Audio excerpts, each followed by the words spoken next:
Anytime. My name is Lainey Boris. I will be serving as the interviewer for today's interview.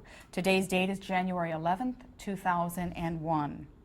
The interview is taking place in Las Vegas, Nevada, country, USA, in the language English.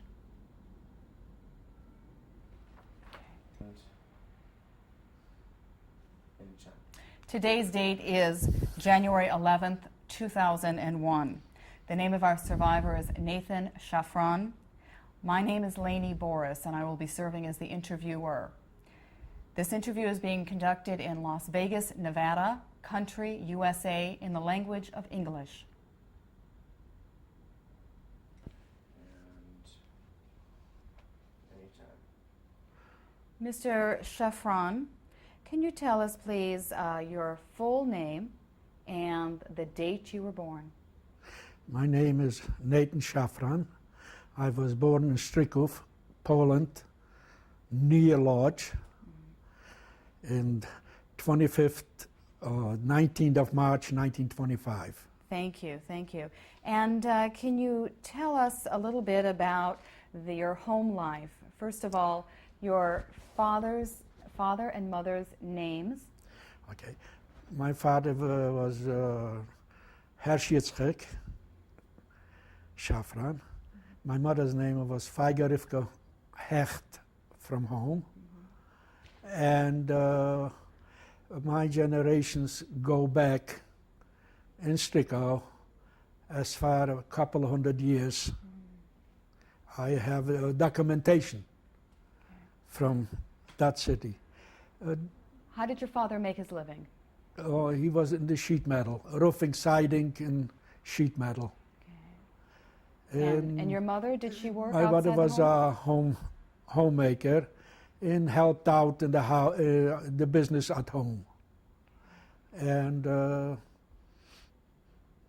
how many brothers and sisters? we were all together 7 brothers, 5 brothers and two sisters. My oldest brother was born in 1917. His name? It was Berish. Okay. And then I had the older sister was Kyla Frimmert, Sura Pessa, and younger brother was Daniel, and Shamsha and Moshe. Okay, okay. And can you describe did you live in a home or an apartment? Describe what the house looked we like. have our own home. We also had some land in Stryków. And while we were children, my father had somebody who took care of the land. Because we were too young to help in it. And the land, it was through my great-grandfather. In Poland, Jewish people, you were not allowed to have any land. Because my great-grandfather, he was in the Polish army in the revolution, and he lost a leg. And after the revolution, he received some land. That's why our family was allowed, through generations, to have the land. And we had that land till 1939. Do you recall the street address? The address was right at the outskirts from Stryków.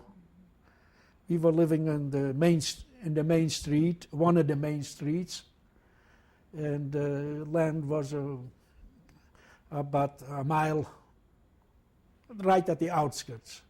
The street at that time was a Polish name, was Śmiertelnia, was near a cemetery. So, and okay. Can you describe the house? The house was the old type, little historical houses. There's only about 3, 4 left today in the city. It's not anymore. The house is liquidated. It fell apart, as I understood, in the 50s. There were 7 children and 2 adults. We were living there, 7 children. 9 people.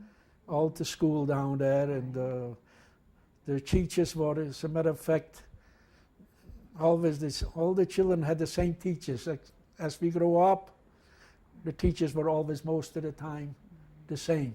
What type of school did you and your siblings Elementary attend? school. We were elementary school, and after the elementary school, we used to go to Jewish school, Cheder. Do you recall the name of the teachers or the rabbi? Yeah, we had Rab Chemia, Rab Pinchas.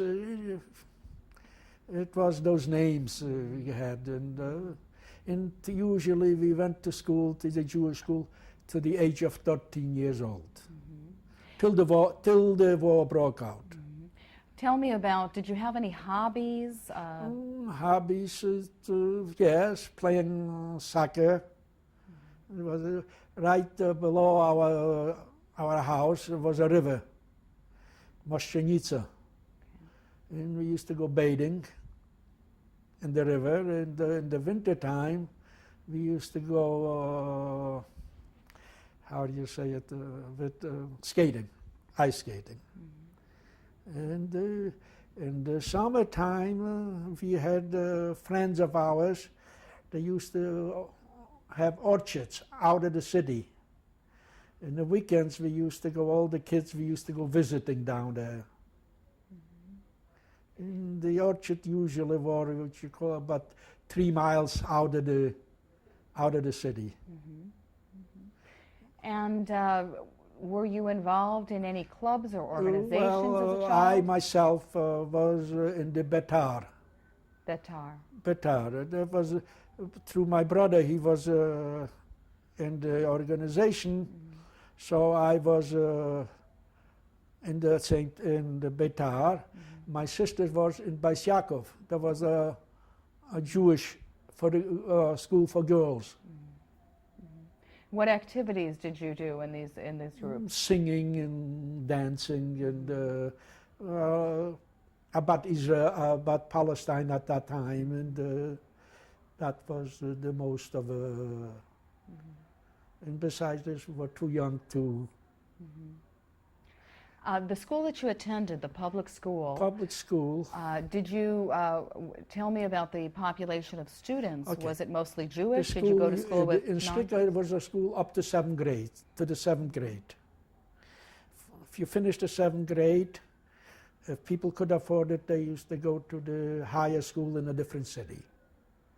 Okay.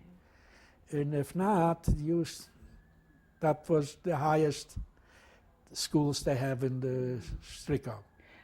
During your elementary school years, do you recall any incidents with the non-Jewish population? Well, the Jewish population in Strika, the city had about 5,000 population.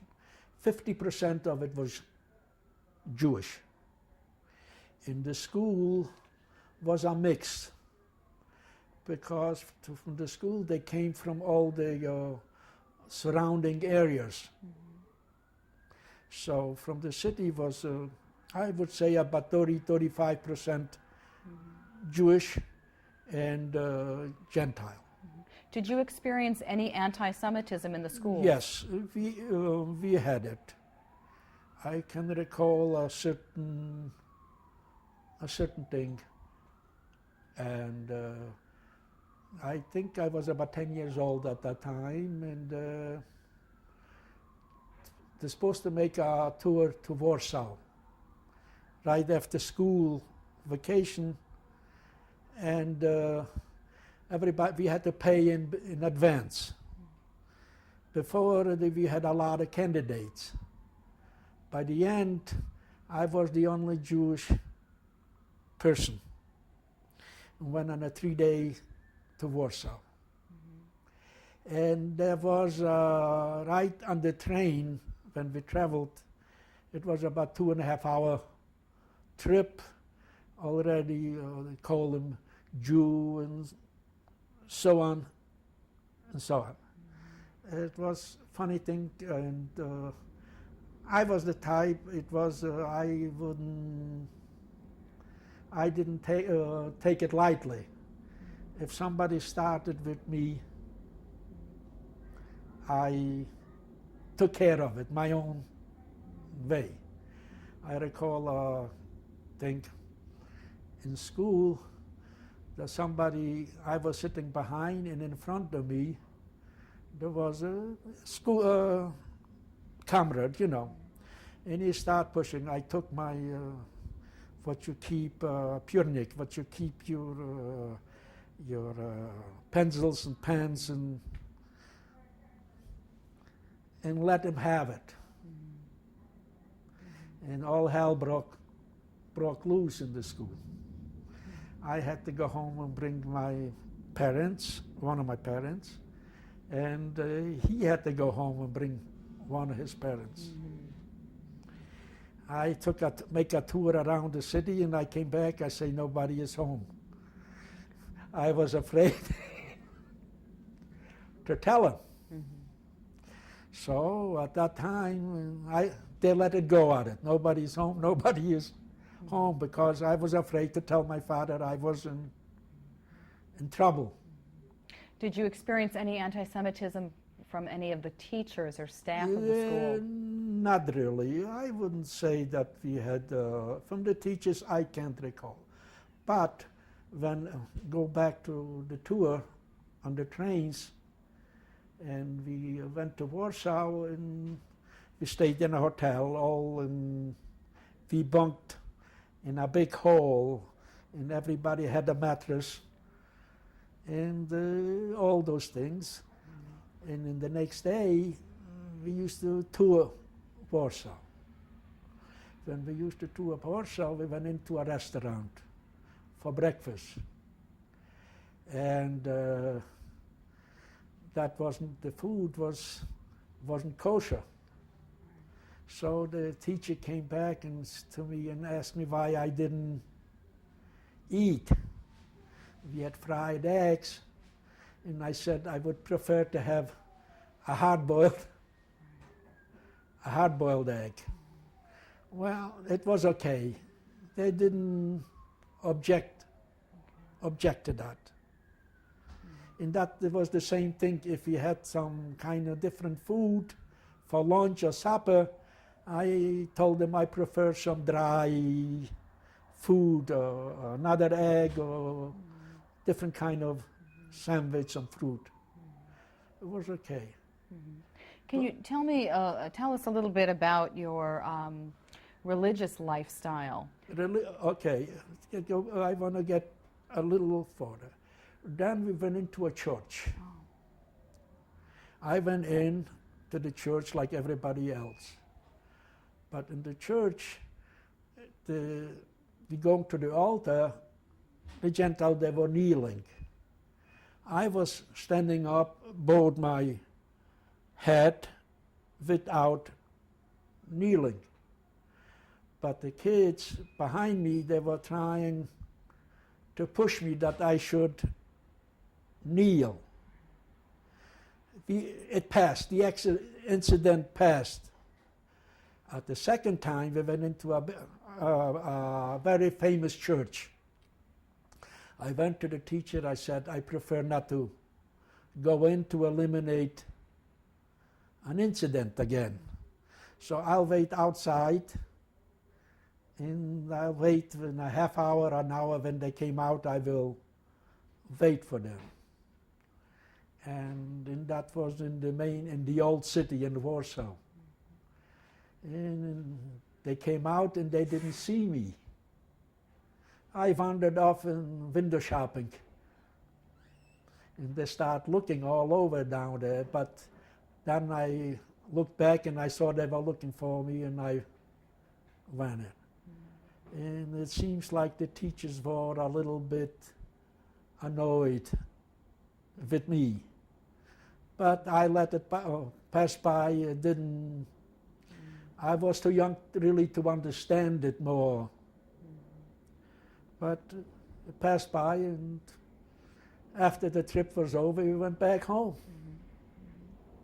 And tell me about the lifestyle, the religious lifestyle at home, in your home. The religious lifetime in home, we had a big synagogue, a major synagogue. We call it the shul.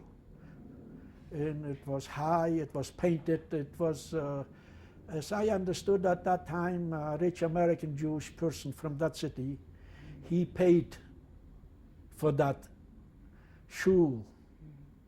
And there was another shul, a big one too, Besmederish. That was for everybody. The shul was something like inherited. You had a place, and you inherited from your father, grandfather, and so my father had two seats, one in the main shul and one in the Besmederish. But on top of this, you had a lot of shuls, Hasidic shuls. There was different sects, Hasidim. We used to have the Gerre Hasidim, Jachlines Hasidim, and even a couple of more than I don't even remember. The Jacqueline, they used to wear some brown, long coats. And the Gerre used to wear black, long coats. You could know what sect they belonged. And also, there was a lot of people, they called it a chevra. They get together 20, 25 people, and they had a stiebel. And that Friday, Saturday, they had the services in that stiebel. They had a Torah down there, and even as I recall, even in our house, my father gave up one room, and for Saturday, and they had a chevra for about 3 years. So people would come to your home they come on in the house Shabbos? down there in the service till it started about 8 o'clock, 8:30, till about 12, 12:30. And who would lead the service in your There house? was the eldest from who was more knowledgeable. My father, most of the time, was my father or somebody else. It has to be somebody who was knowledgeable, who could do it. And so you recall attending services? And then it was, then it started to get too much. We grow up, and my father said, that's it, and then we went someplace else. My father went someplace else. They just moved to a different stiebel. And when you use the term stiebel, we're talking about smaller congregations? It was a room, a congregation, 25, Right. up to 30 people. I don't think so, more than 30. It was never more than 30 people. Right. And there was a lot of them in the city. Okay. And as far as your... As a matter of fact, I would just today that it was more, I think, that it was more that the people get together on a smaller scale. Saturday afternoon they went down there for Shalshidis, and that was their, I would say, spending time. Right. Socializing. You mentioned... More socializing on a smaller Right. scale. Right. The Shalosh is the third meal where they would come together in the afternoon. Something to eat, Right. you know. Some Torah learning. Yes, sandwiches and so on and so on. Okay. And at home, what do you recall about the holidays? How were they practiced? My father was very religious. Started Friday afternoon, Friday evening, before the evening. And we went all to shul, dressed up, and we had Friday night special food. Was fish and soup, noodle soup, and with all the trimmings. And Saturday, same thing morning, went to shul, and from about 8, 9 o'clock usually. I went a little later if I could get away from it. And if I wasn't there by 10 o'clock, my father came looking for me. And my younger brothers were too young. And that was really, Sabbath was, my father was usually resting. Your family was Shomer Shabbat? They observed? Yes, Havdalah and for the evening, and Sunday back to work. Monday back to schools. And also Sunday was a whole day in the Hebrew day school. That was the whole day.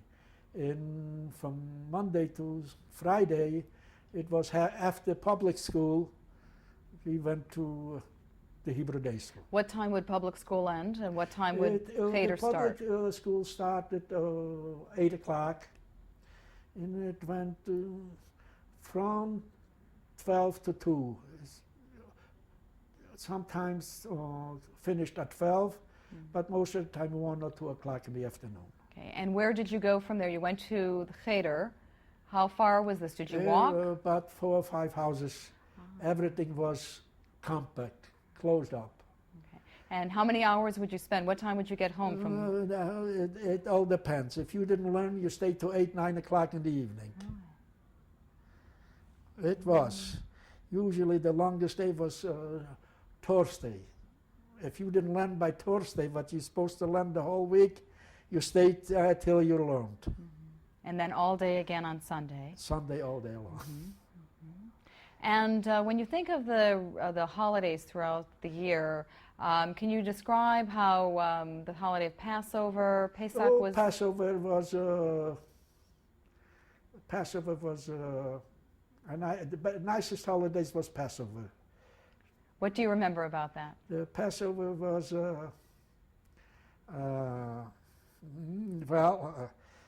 it was matzah first of all, and no bread, no cakes, but a different kind of cakes, sponge cakes. How did you or your mother prepare the home for Passover? Well, it was a week before my mother started scrubbing and what you call it, cleaning out, and the rooms were. And it was Thursday. We couldn't go in the next room already. It was because we couldn't go in and eat anymore. And a day before Passover, Erev Passover, 9 o'clock, all the food what we have leftovers, we give it away, the neighbor, Gentiles, and or made a fire and burned it. But usually we did the neighbors. Were not too well off, so the Gentile neighbors who were living in our houses, they got it. And the next one was the holiday was Shavuot. That was summer.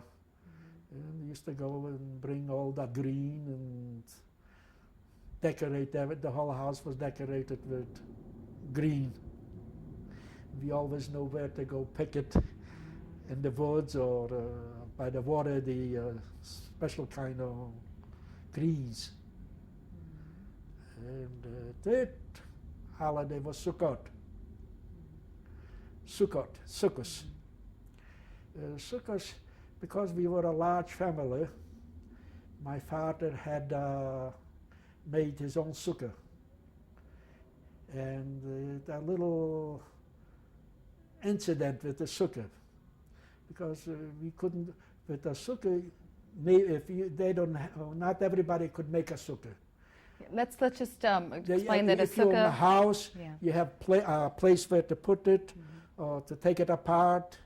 And my father made 3 walls on hooks. In one wall he used out of the house. And it was easy to set up and easy to take it apart. Right, and we're talking a sukkah is the temporary dwelling that It's you a live in temporary for dwelling. the 8 days of. It was a Sukkot. temporary dwelling, a little window also, and the roof was made from greens to put on the roof. And my father was with the sukkah, and we stacked it over the year in the hallway, because we had a big half of a house, and a neighbor, a Gentile, he had the other half. So my father stacked it in that hallway. And there was an incident. There was a Gentile procession. And he took our sukkah and he made a altar from it. He didn't ask my father. He was convenient. And by the procession, my father looked, oh, he took the sukkah. My father had to go to the rabbi to ask him if he, next year, if he still can use it. Because with the procession, the Gentiles, the Catholics, used to go around the city and they made a stopover. He was a very well-known, our neighbor was a very well-known person in the city. So and it was, in one way it was funny, and my father always talked about that incident. But the rabbi said, if you didn't know anything about it, nothing, no damage. You ate all of your meals in the sukkah? We were kosher. We were strict kosher in the house. And we had milchik and vleeshek. We had for dairy dishes and for meat? Meat dishes. And until the war, life was going on till...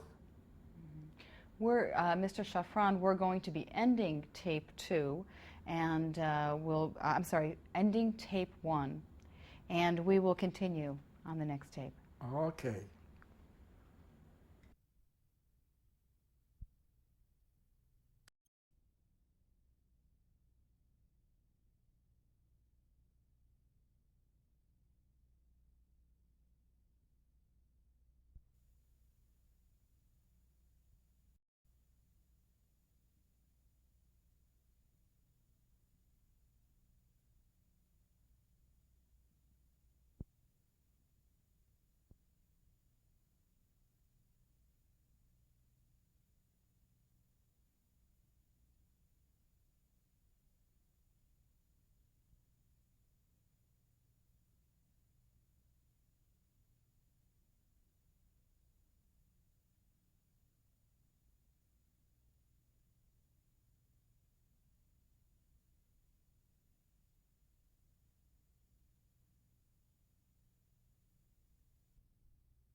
Speed. Mr. Szafran, we're beginning tape 2 now. Can you tell me, how did Hitler's rise to power in 1933, did it affect the life in your community, in your family at all? 1933, it didn't affect our community.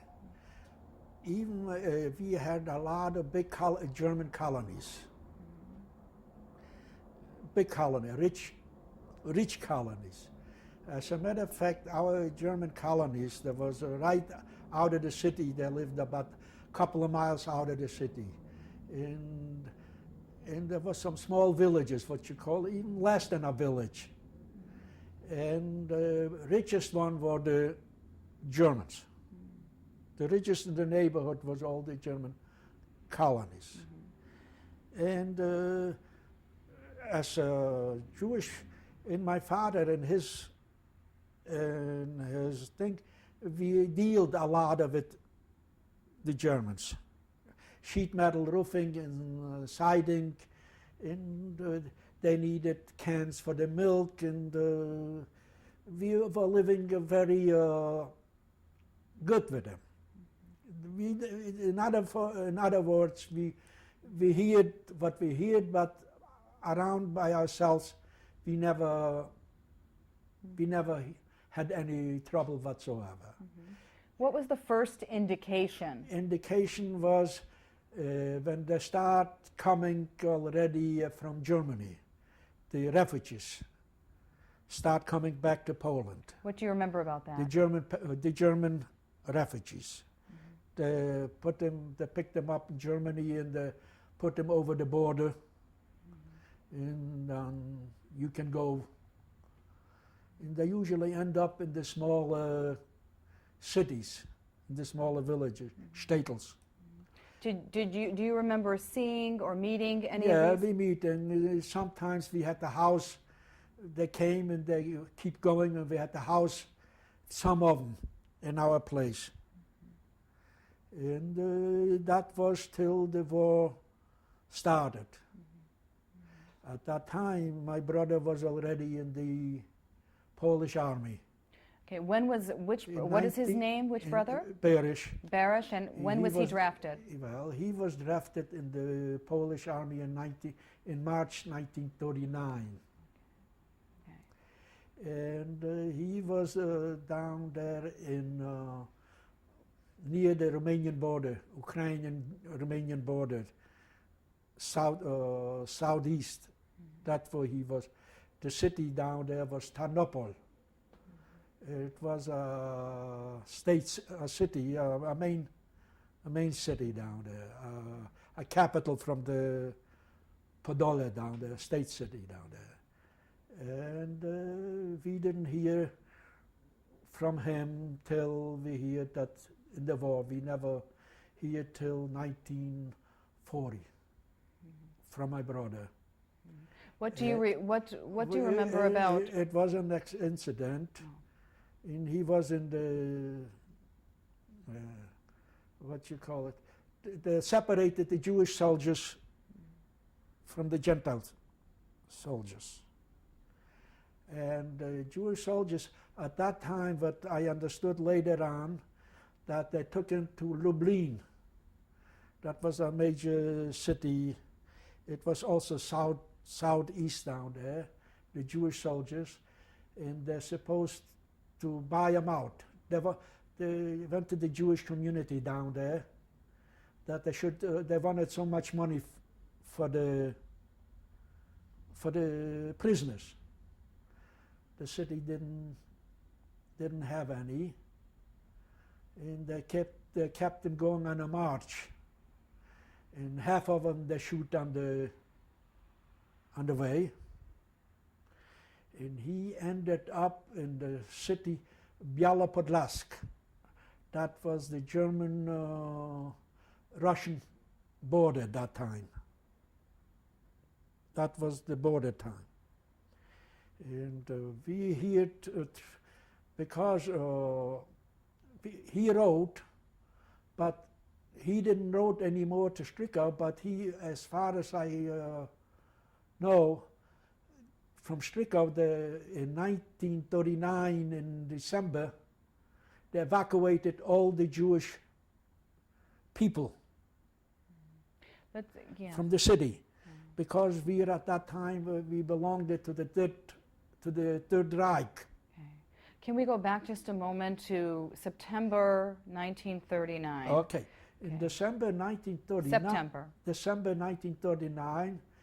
We were living, nobody knew anything. When the German came in, and there was hell broke loose down there. They were robbing and where were raping, you? and we were still in we were still at home, family intact. What, were you still going to school? No, that was the right there. They changed the big building where used to be the school. They used it for the Germans, and they opened another school for about 2 months. I didn't go more to school, only my two youngest brothers. They did go to school. In December 1939, they went to all the houses to evacuate the whole city.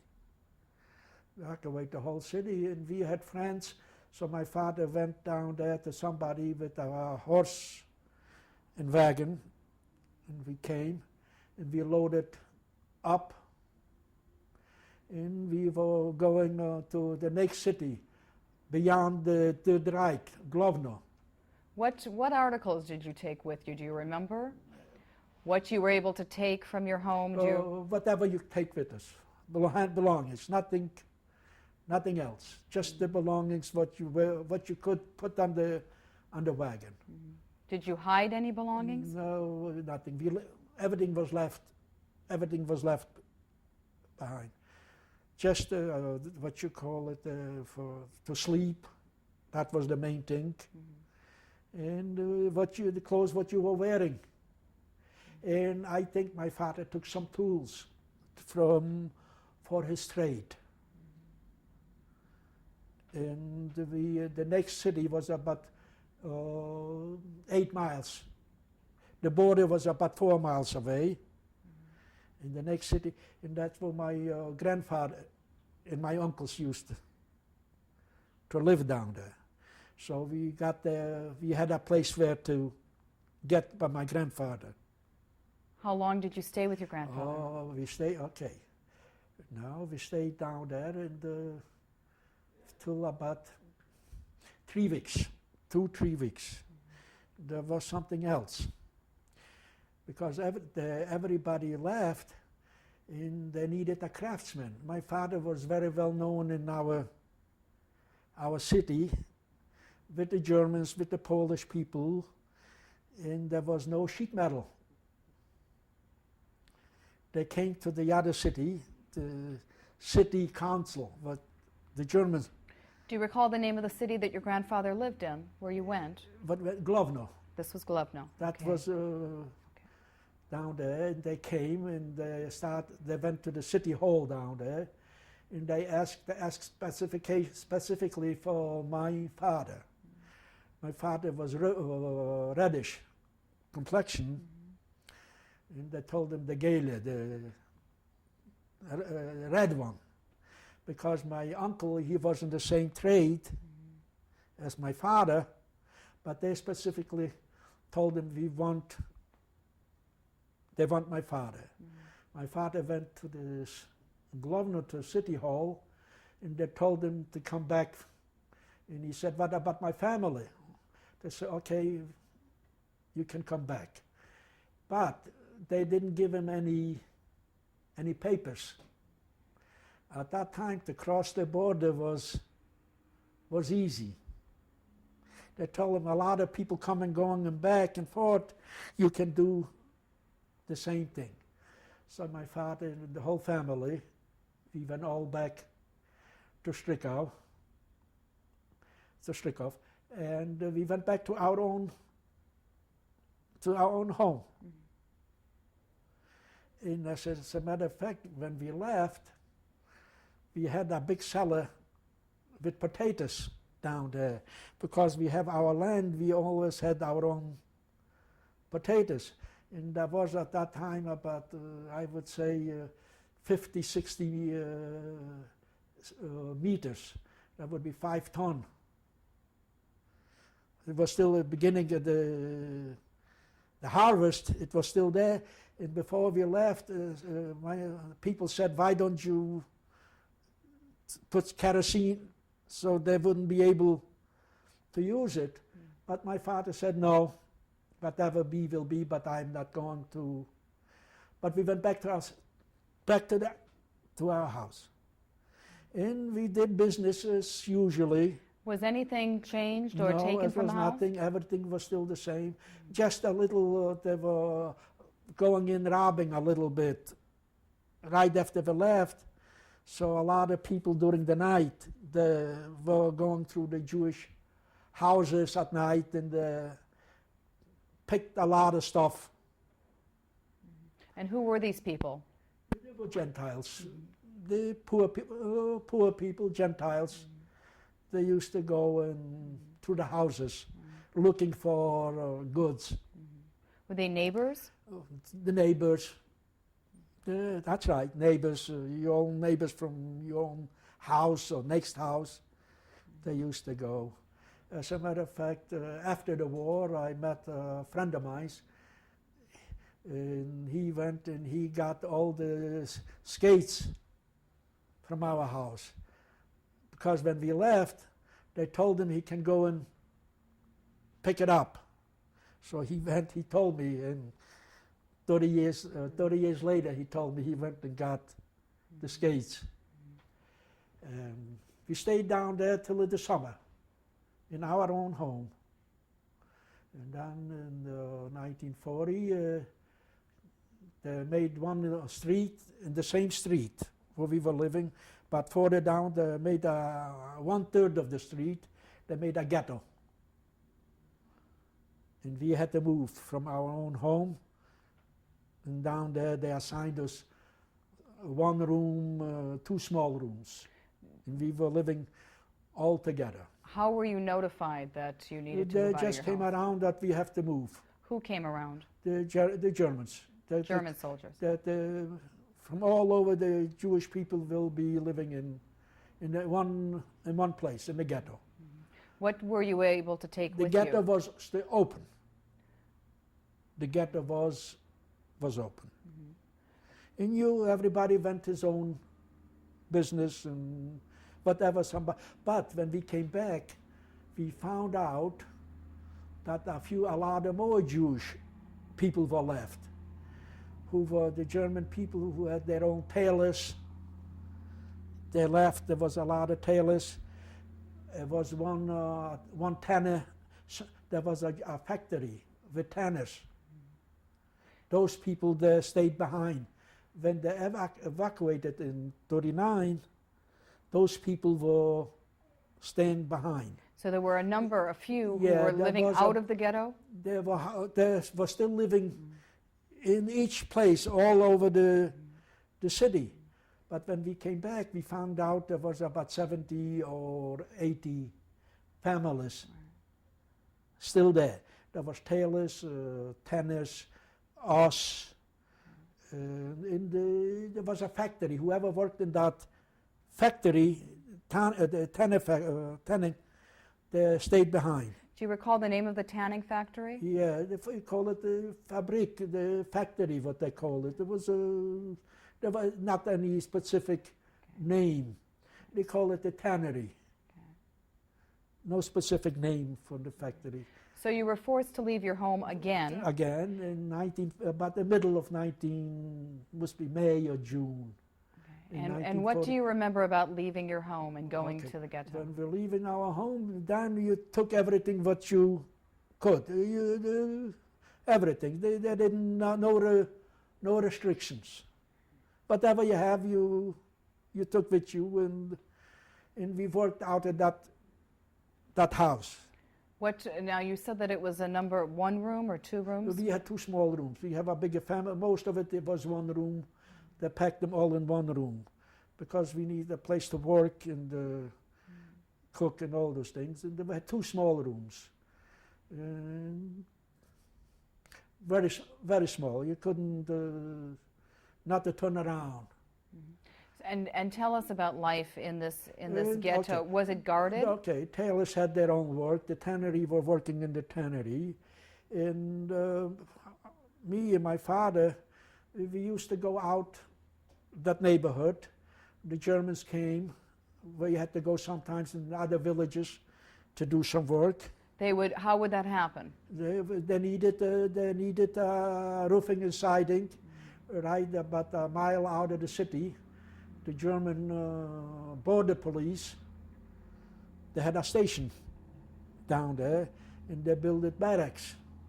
So we did all their roofing. Who was we? The German command, whoever Right. the board. Right. Was this your father and yourself? My father and myself. What about your brothers? My brother helped, younger brother. And we all helped, and that was about a mile out from us. They had the barracks down there. There was 3-4 miles was the border, and they built their barracks a little before that. And they paid us normally. It was with bills, and at that time we ate down there. So they charged us minus the food. It wasn't a bad, for that time, it wasn't a bad deal. And how did things change, or as they changed in the ghetto? It was German marks. At that time, we got paid in German, Right. in German marks. And as time went on, As time went on, it was still open. The ghetto was still open. so you were free to travel in and out. Free to travel within the city. Within the city, it was free to travel. And one time I looked back, in that the ghetto was still open, and from far away I saw a Polish soldier is coming with a uniform. And coming closer, I looked, it was my brother. Berish. Was Berish. He found out that we were still through Glovno because he was communicating in Glovno because he knows that the relatives were all in Glovno. Then that we went back to Zwickau, in down there where he was in the German-Russian border. They were repatriating from Russia Germans. And he was in the office and he was writing the history from those Germans. When they crossed from Russia to the German side, and one time there was one German family from what you call it, Volksdeutsche, the Germans from the other side, that he is going to Zwickau, to Strickov, that he was repatriated to a place in our village. So my father told them, my brother told them, when you go down, look up my father, and that's why we know that where he was and what happened. That German came to us and explained him then. And when the repatriation was finished, so because he was working down there for them, they let him go back home. And this was in 1940, approximately. That was when? 1940. What month? Do you recall? It was summertime. Summertime. I know it wasn't the summer. It could have been June or July. Okay. And Berish returned home. How home, long did he stay? And he stayed with us.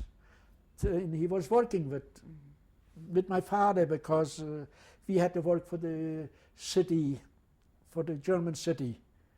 They had houses here. All the work what pertained sheet metal and roofing, we did.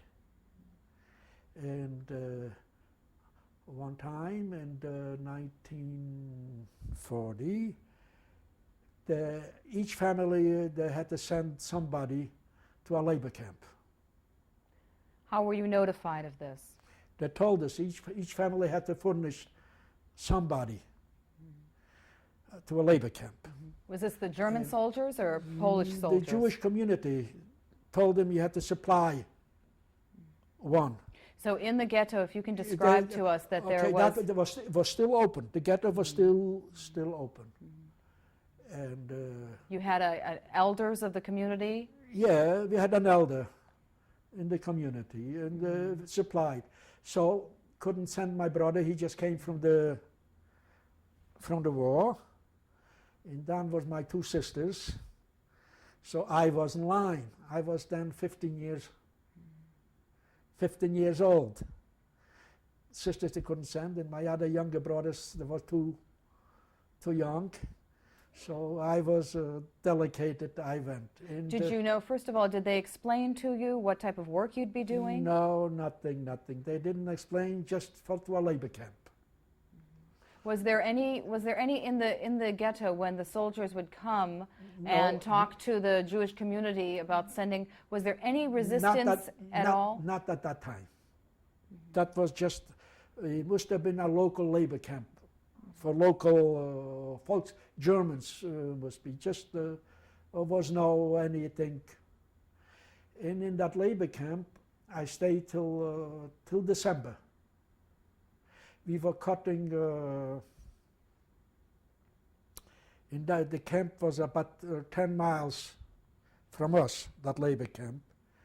It was a resort, summer cold, and we slept on bare wood. We left in the morning at 6 o'clock, and we worked in a place where we were cutting what we use, coal. I don't know in English to say. It was like coal.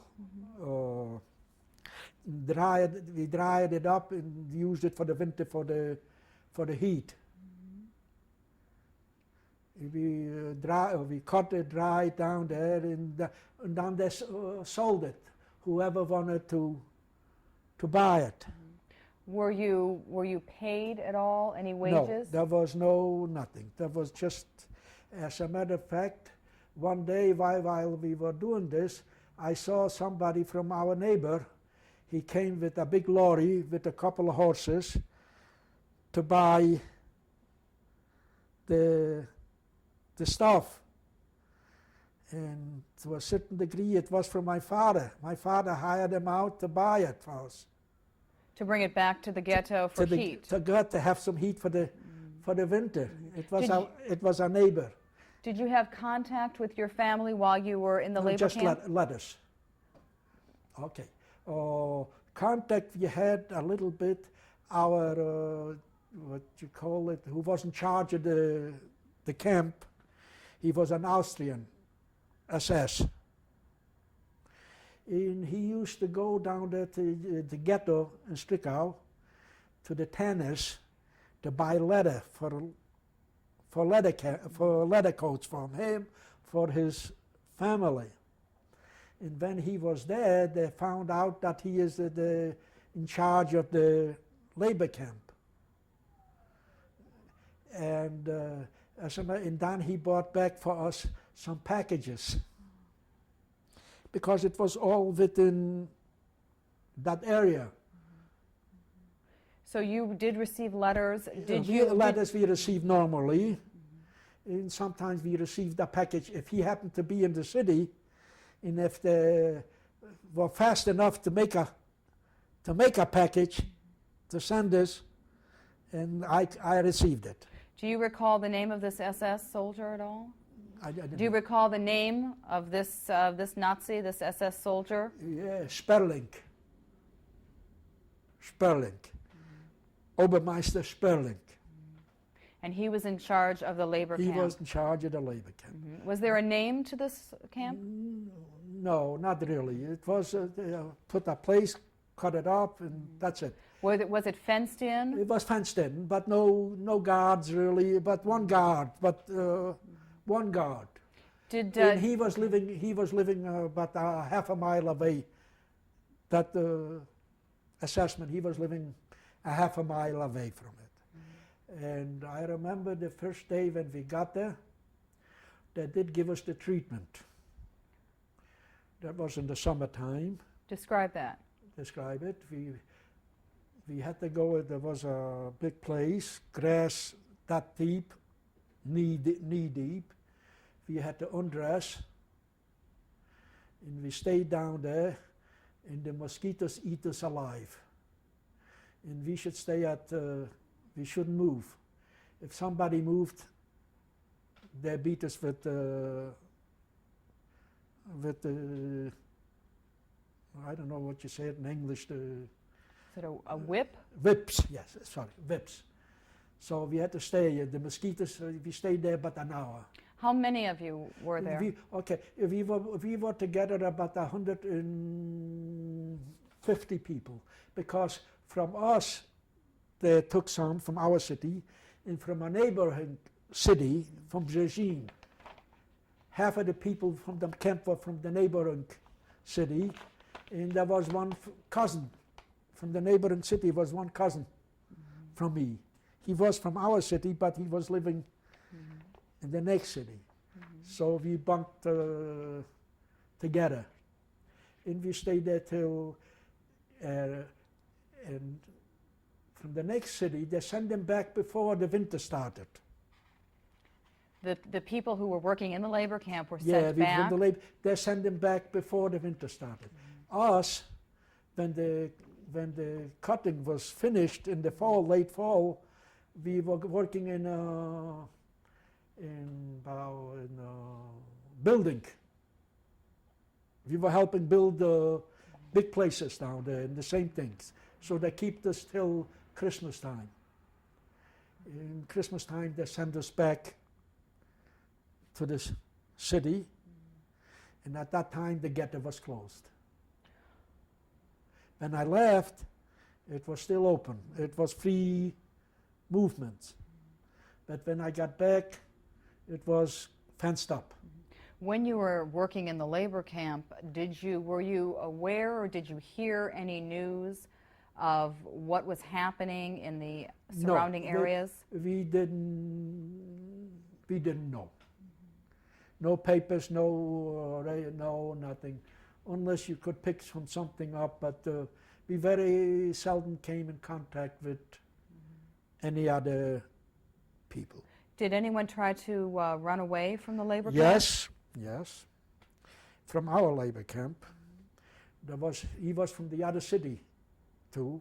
He was from our city originally. Do you recall his name? Yeah, his name was Fischl. He ran away, and he came back to our city to hide.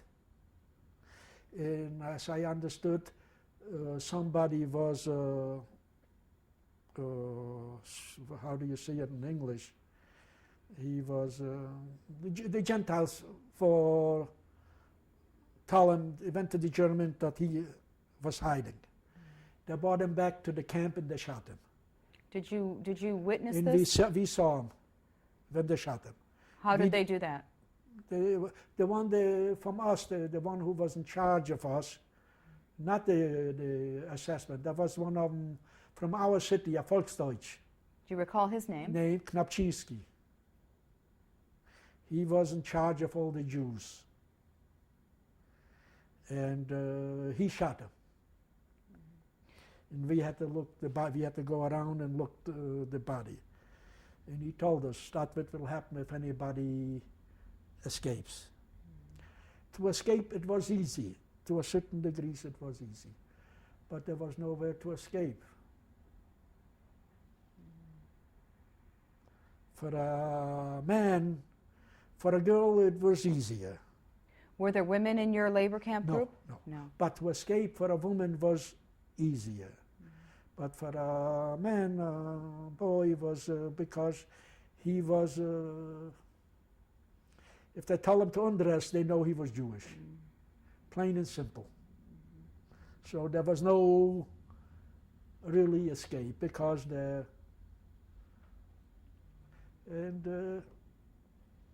and we stayed down there and right down there right afterwards. We stayed down there in the ghetto till about February or March. Okay, Mr. Szafran, we're going to be ending tape 2. We will continue on the next tape. Okay.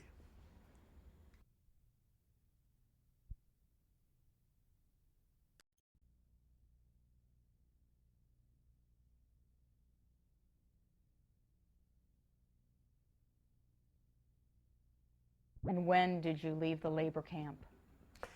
We left the labor camp in 1940, December 1940. They bought a lorry, put us on a lorry, and because with the horse and with the lorry, and it was 10 miles. In a couple of hours, we were back in the ghetto. How many of you left? How many we were there? As a matter of fact, we could have been about 30 people. And were there maybe not even 30, maybe 25 of us. Were there people left behind in the labor camp? No, that was finished. They liquidated. And they sent us back to the ghetto. In the ghetto, we stayed down there. When you returned to the ghetto, what did you see? The ghetto, it was locked up. The faces were drawn already.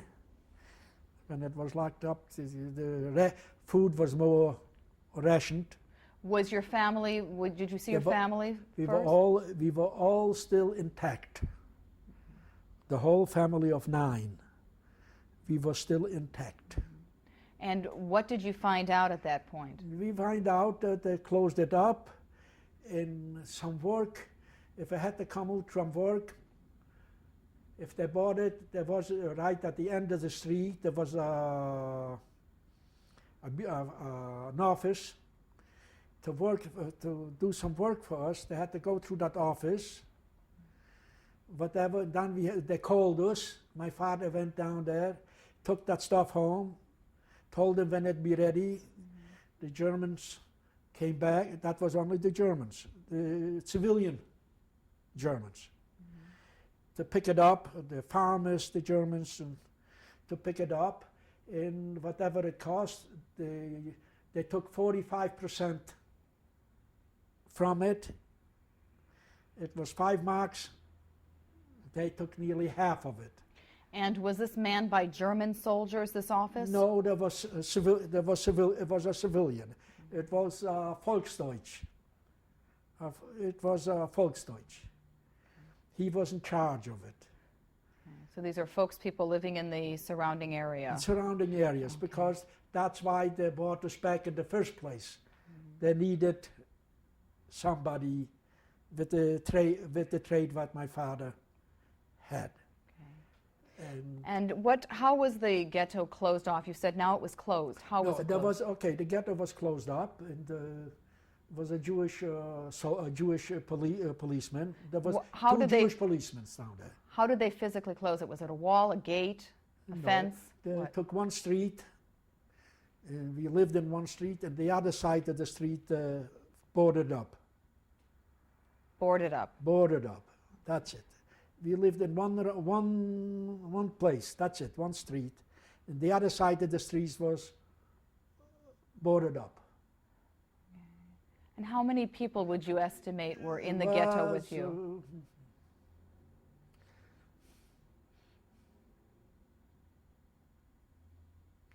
About 150. About 150, I would say. And maybe not even 150.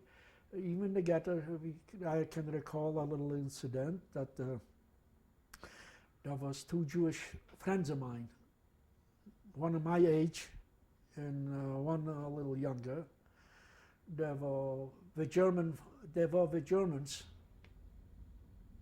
and they were working down there as for the cows. They were rich, and they were tending the cows and so on.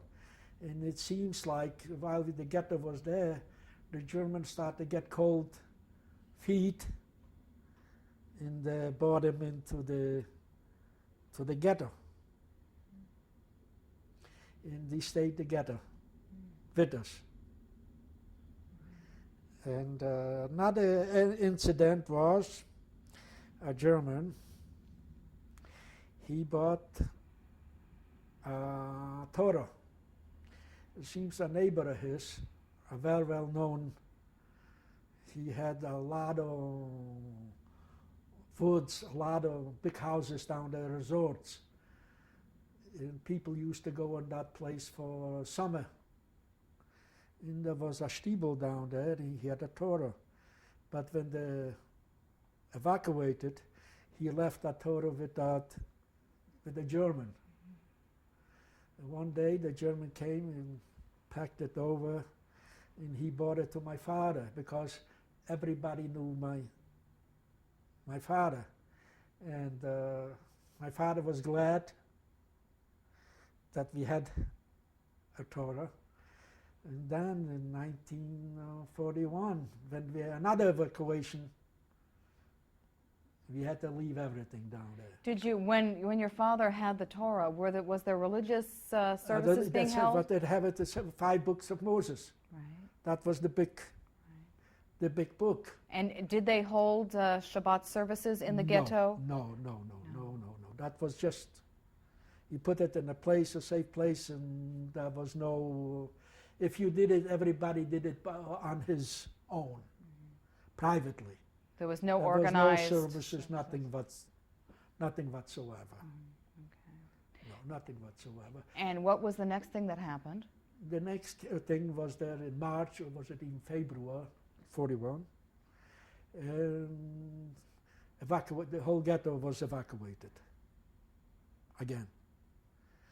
And we looked around and past us and down. That's when we saw the Einsatztruppen. You call it the German police in uniforms. Around down there so that nobody will escape. And then we marched again. At that time we marched. Were you able to take foot. any belongings with you? Whatever you could carry. Nothing. Whatever you could carry. No tools, no nothing. lined us up, and we were marching to the next city. It was Szczecin. And that was in about 10 miles, 11 miles from us too. And down there we had friends again. And then all hell broke loose down there again. Now, when you arrived to the next city, To the next city, which was the name again, please? Szczecin. Okay. When you arrived there, what happened? What took place? What happened? If you have friends, you could go to your friends, and everybody was on his own. That was a ghetto. Okay. That was another ghetto down there. Okay. And who did you stay with? Who did you go to? Pardon? Who did you go to? We had friends from neighbors from. Her parents came from that city, so they ended up down there, and we stayed down there a couple of days. Do you recall their name? No, no. They said we stayed a couple of days. Then they said all the children up to a certain age, they should assemble in the square. So my two youngest brothers, Shamsha and Moshe, they assembled them down there, and as a matter of fact, at that time, the people, they opened up their warehouses, they still have, clothes, that they should have them coats. They did give him a coat, and that was the last what we saw him. And we found out that they were transported to Treblinka or all those camps from down there.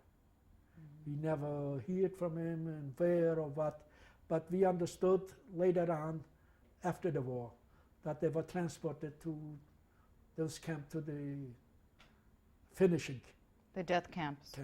And that was children up to a certain age. How many children were assembled there There were approximately? all the children from that ghetto.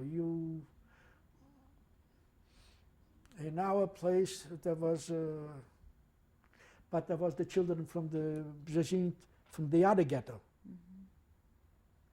Okay, and then there was another day or two. Then they started to take the people from a certain age up to go to assemble. That was my brother in it. When this was going on, what was the reaction of your family, of your mother, your father? We were staying with the friends.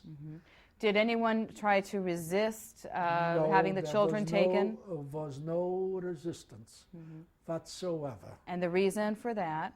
The reason for that, we were gullible. Nobody around told us anything. Was there armed? We were blind. We didn't know what's happening. But there were soldiers with guns, were there not? Yeah, there was but there was no resistance, nothing whatsoever. So did they tell you where they were taking the children? No, they go to labor camps. That's what they told you. To labor camps. Okay, then they sent my brother. A certain age group they sent us, and I understood they went to Stalags down there near Posen. That was the German-Polish border down there. That's what I understood. As a matter of fact, in the couple of days later, the rest of my family, they sent us to lodge in the ghetto. Okay. And at this point, how did they transport you and your family? We went by train. What do you remember about that day? That train. Well, they went to, there was nearby was a station. We walked, and they put us down there, and they transported it to lodge ghetto. How long did the transport take? It was a couple hours. Couple hours. And what did the train We took appear as? whatever we had, whatever we had. And how were you what did the train look like? Explain to us that ride. Rallies, you know. Was it open, the Open- cars? No, they were closed train, cattle train. And how many people were in the one train with the one car with you? I don't know how many it was. But when we get to lodge, Could you see outside? yes, that was the little things we could use, we could see. Were people As a matter of frightened? fact, they told us that we're going to lodge to the ghetto. Was anyone talking in the car, in the train car? Yeah, Was, we talked. We were the whole family. It was my father, mother, the two sisters, me, and my brother. and what were people concerned about? What was going on? What was the People were not- conversation? Everybody was thinking they don't know what's happening, and it was like Confusion. everybody has his own thoughts, and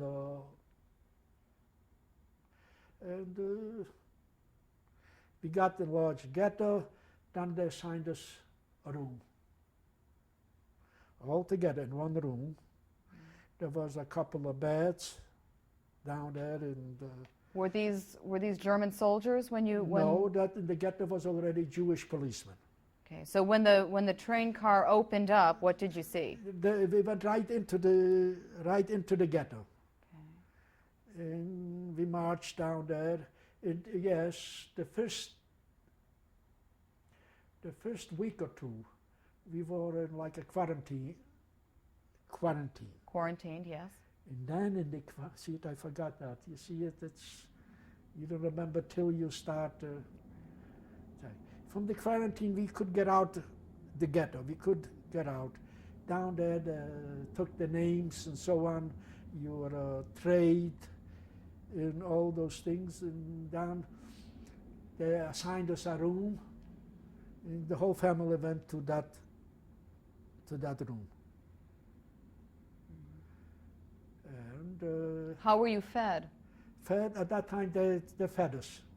What They type did of? They did give us a soup and some bread, just enough to survive in that room. And when we got in that room, then they did give us rations.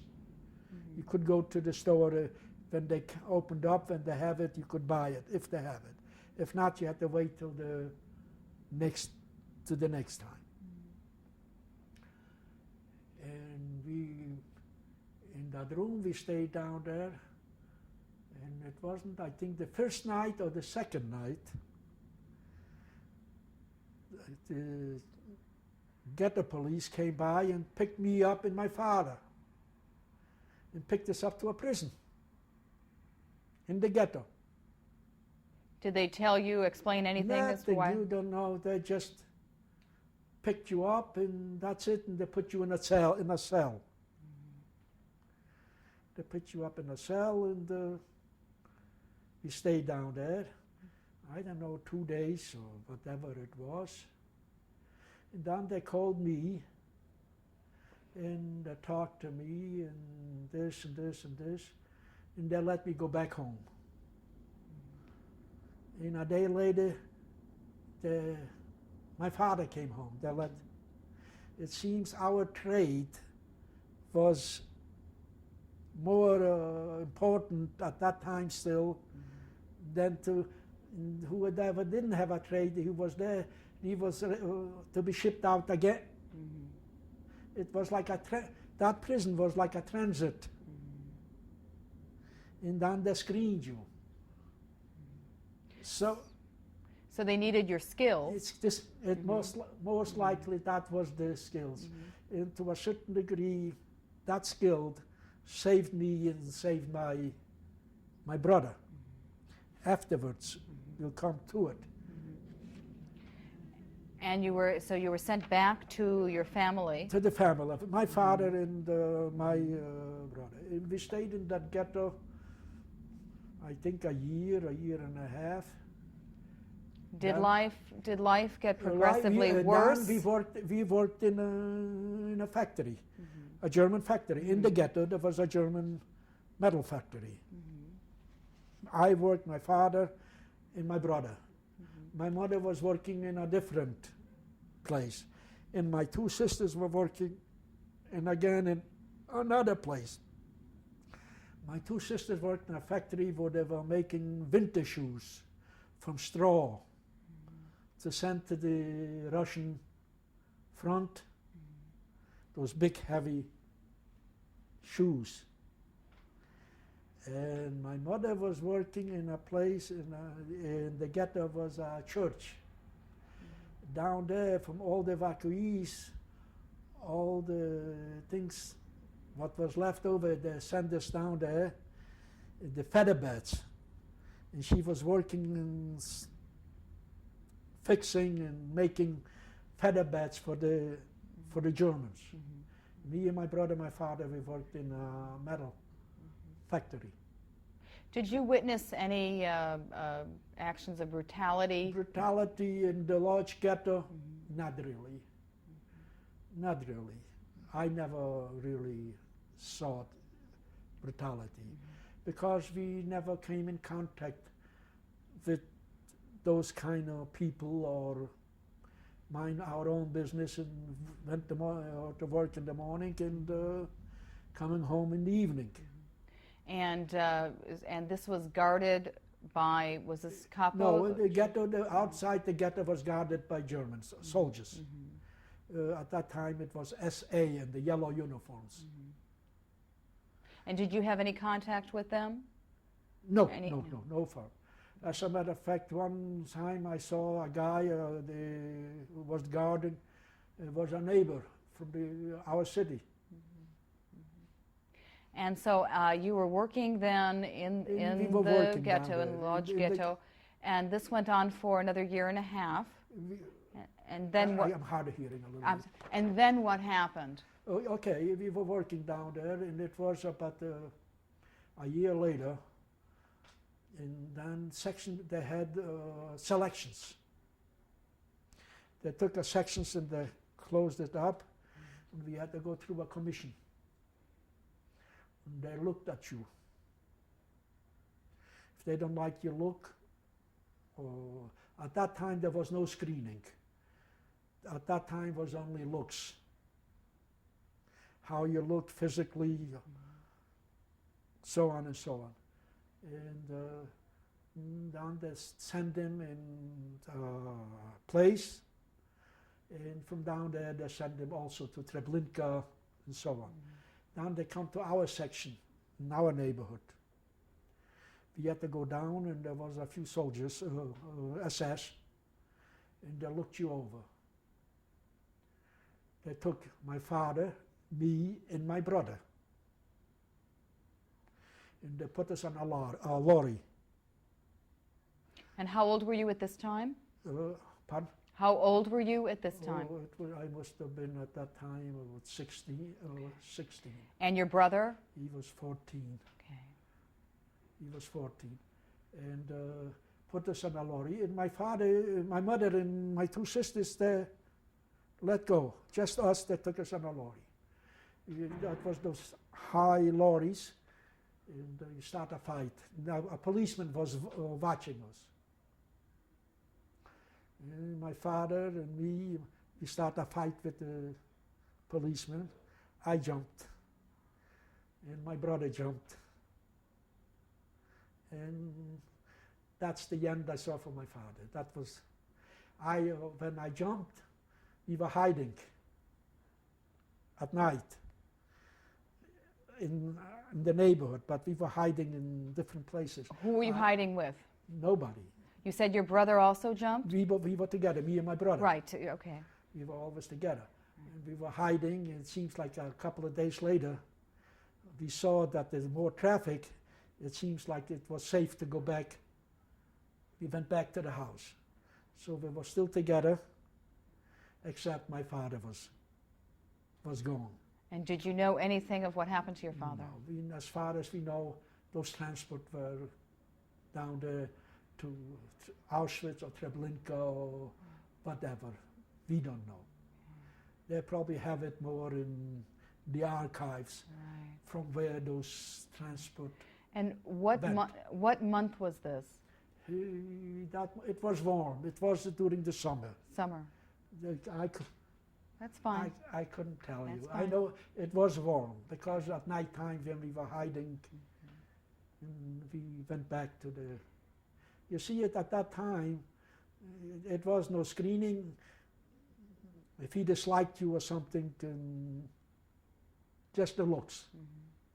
And so you went back to the ghetto, and who did you find We there? went together to my mother. We were together, and we were together till 1944, till they evacuated the ghetto. In 1944, and In what time? August. What time of year? August. They started already beginning of August or end of July. They also evacuated sections because they couldn't evacuate all in one. At that time, I don't know how many, maybe a couple 100,000 Jews were still in the ghetto. And they start, and in August when they transported us, and that was, I don't remember, about 2 days ride on the train, cattle trains to Auschwitz.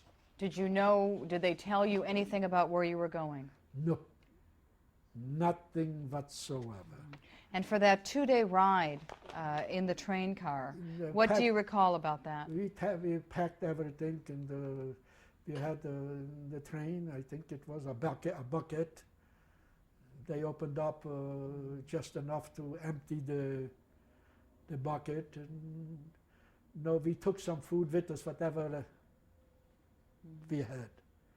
And What was the emotions of my the emotion people? was, to a certain degree, we didn't understood much.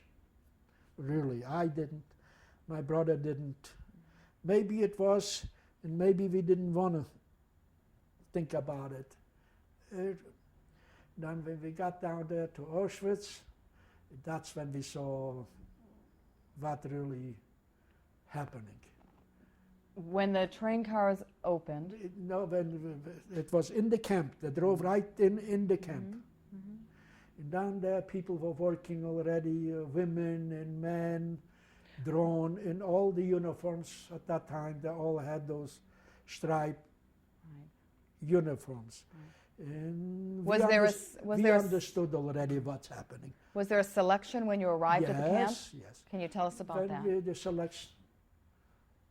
The selection was everybody. There was a Mengele and other SS people, and they looked at you, left, right, left, right, left, right. Now this was Dr. Mengele. That was Dr. Mengele. This is the We didn't know infamous. his name by that time. Infamous, yeah. Afterwards, we heard who that was, and me and my brother, we went to the left. My mother to the right. I think that's what it was, or either way, we were separated. Can you when the train car opened? What happened They at that time? They start beating us. That we should hurry, and they made a line, and we had to go through that line, and that was the selection. Left and right, and so on. So were you beaten by the German at that soldiers? time, yes, to go fast, but we were at that time we were fast to escape. You have to be on your toes, plain and simple. You know, if he ran away, he wasn't running after you, so he catch the next one, indiscriminate. And did you witness any acts of brutality? That was the brutality. You saw the blood running, and they had baseball bats. Most of them was whips and baseball bats. And that's what they were using to beat the people. That was, and March at that time, we saw it was very dangerous down there, because even the SS who were watching us already, they were wearing masks for the flies. And it was strange. It's something. Where are we here? What's going on here? And then that pushed us into a bed. Okay. Now, at the point that you and your brother went We one were direction. We were together. Did you see your mother or We sisters? saw it separate, and that was the end of the line. Were you able to say They marched anything? them off in a different direction. They marched them off, children and mothers, older people, they marched them off different direction. What was happening with the people? Were people Well, crying, people screaming? were screaming, and there was younger people, they wouldn't leave the children. They wanted to go, they could save themselves, but they preferred to go with the children. Did they know at They this did point? go with their mothers. Some of them didn't want to leave their mothers. So, because to a certain degree they didn't know nothing. It was like, you know, if it was something you want to be with your family. Did the Germans try to separate any of the families? Did you eyewitness any of that? The separation. That was the separation, the men and the older people and the younger people, and the ones who didn't want to leave the children or who didn't want to leave their parents. So they marched with them. They didn't make any, if I made them left and right, they say they wanted to go with their parents, they didn't object. The Germans allowed them to... They didn't object to a certain degree. I don't think so. They object. I saw that. They didn't object. So they didn't intervene. Intervene. And they didn't say you go here, you go here. Then we ended up in a shower room. All we had is our shoes, all the clothes, whatever we had hidden, what somebody had hidden, gold or whatever it is. You stayed naked in your shoes.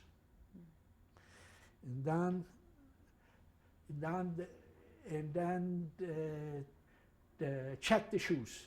If it wasn't false bottoms or something. Right. You couldn't take with you nothing. Then Mr. Szafran, we're going to be ending tape 3, and we'll continue on the next tape. Thank you. Thank you.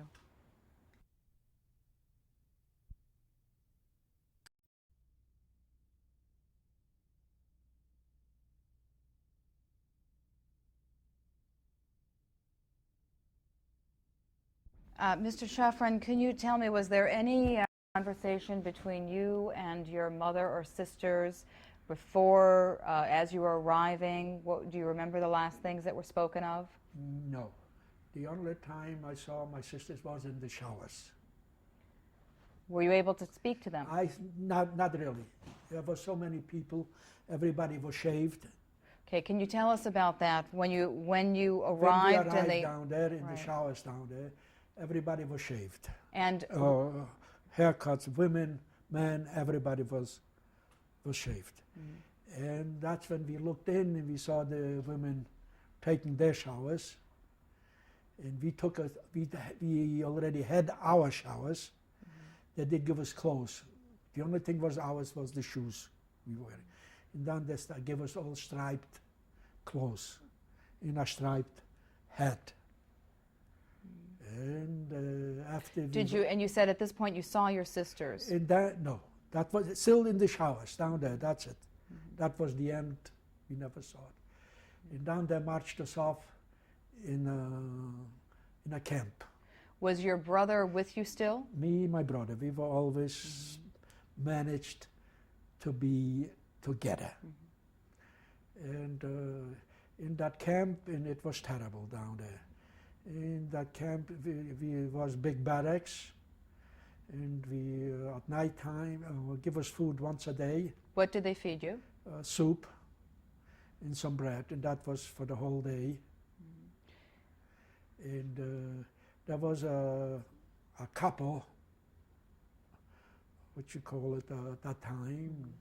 He was in charge of it, and we lay down, and the next morning we took hoses, and there was a big bucket down there for everybody. Couldn't go out at night.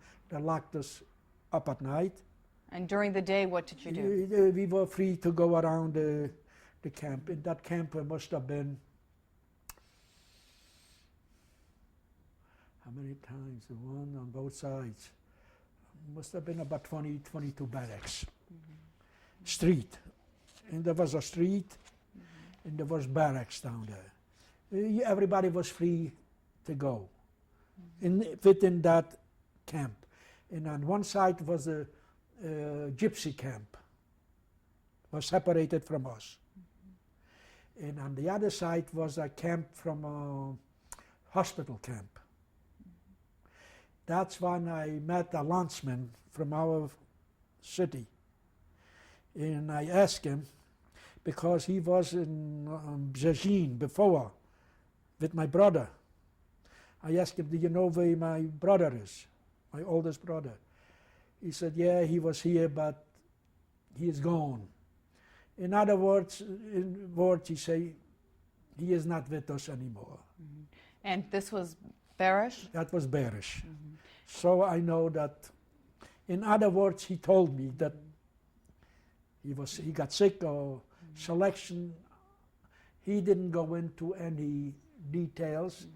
And as a matter of fact, I didn't want to know the real details. And did you know what you were doing at this camp? Did you ask, was there any questions, any answers given? No, I don't know. I didn't go into details. It seems he was working in a hospital camp. He was pretty good. He is alive after the war. He was okay. I saw him after the war. Even after the war, I didn't go into details. Or he got sick in selections, because selections were very often.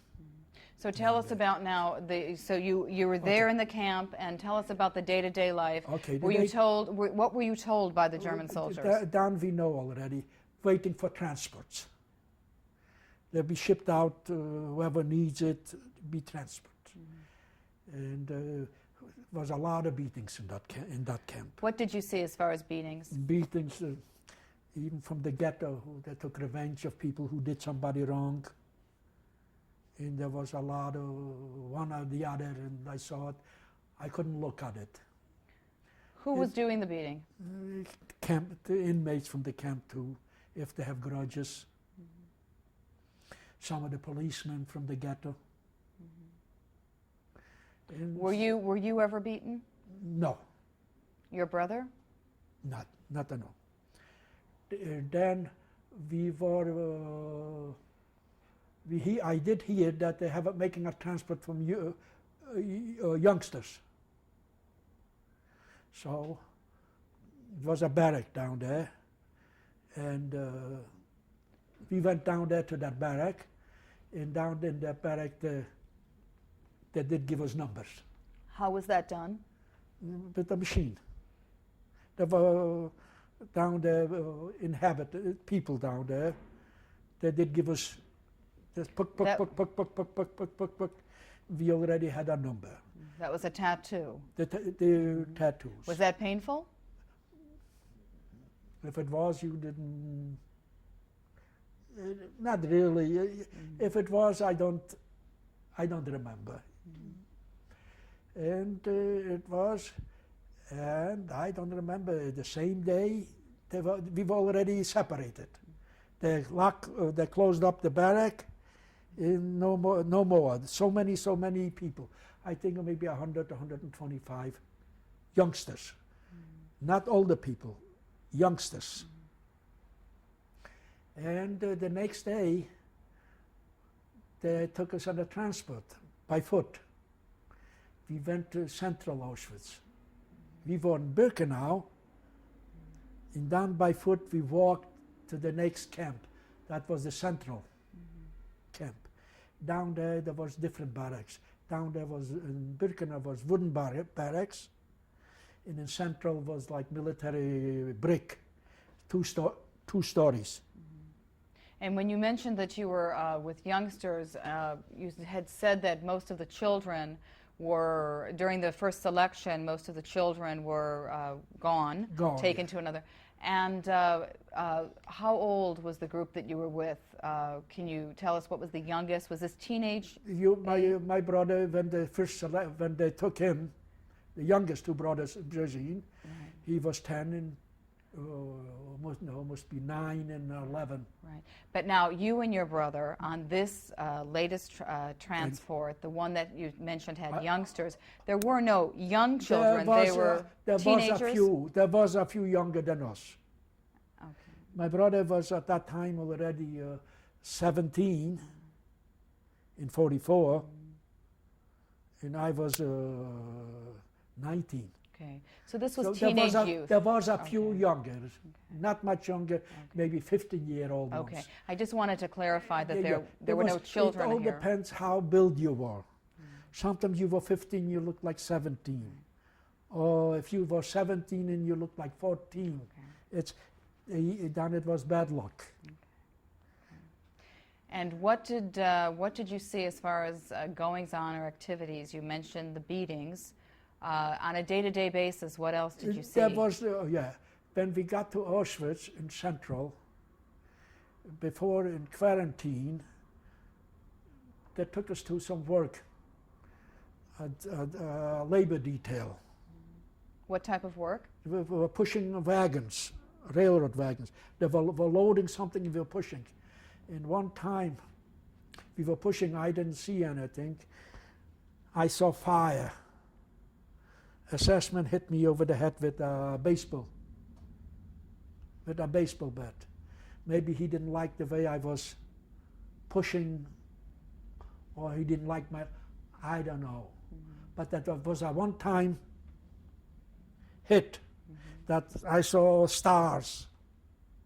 Did he say anything to you? Pardon? Did he say anything to you? No, he verfluchte Jude.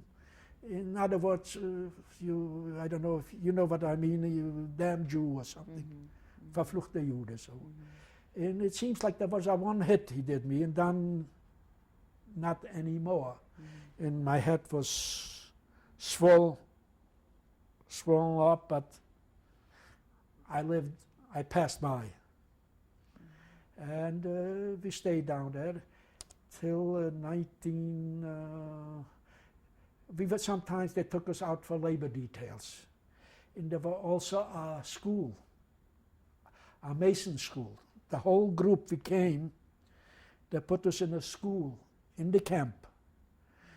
From the morning till the night, we had brick and cement and put a wall up, take it apart to teach us a mason, to be masons. And we stayed down there, except one time if they need some work to be done on those roofs, mason roofs. They took us to repair for details, but overall we stayed in the camp. The only time we did go out of the camp was on labor details.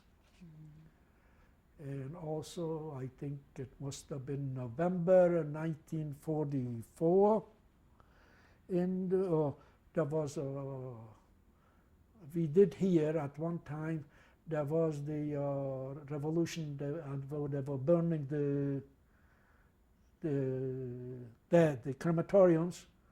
They made a stand and they closed up the camp and they were shooting. We hear shooting all the way around.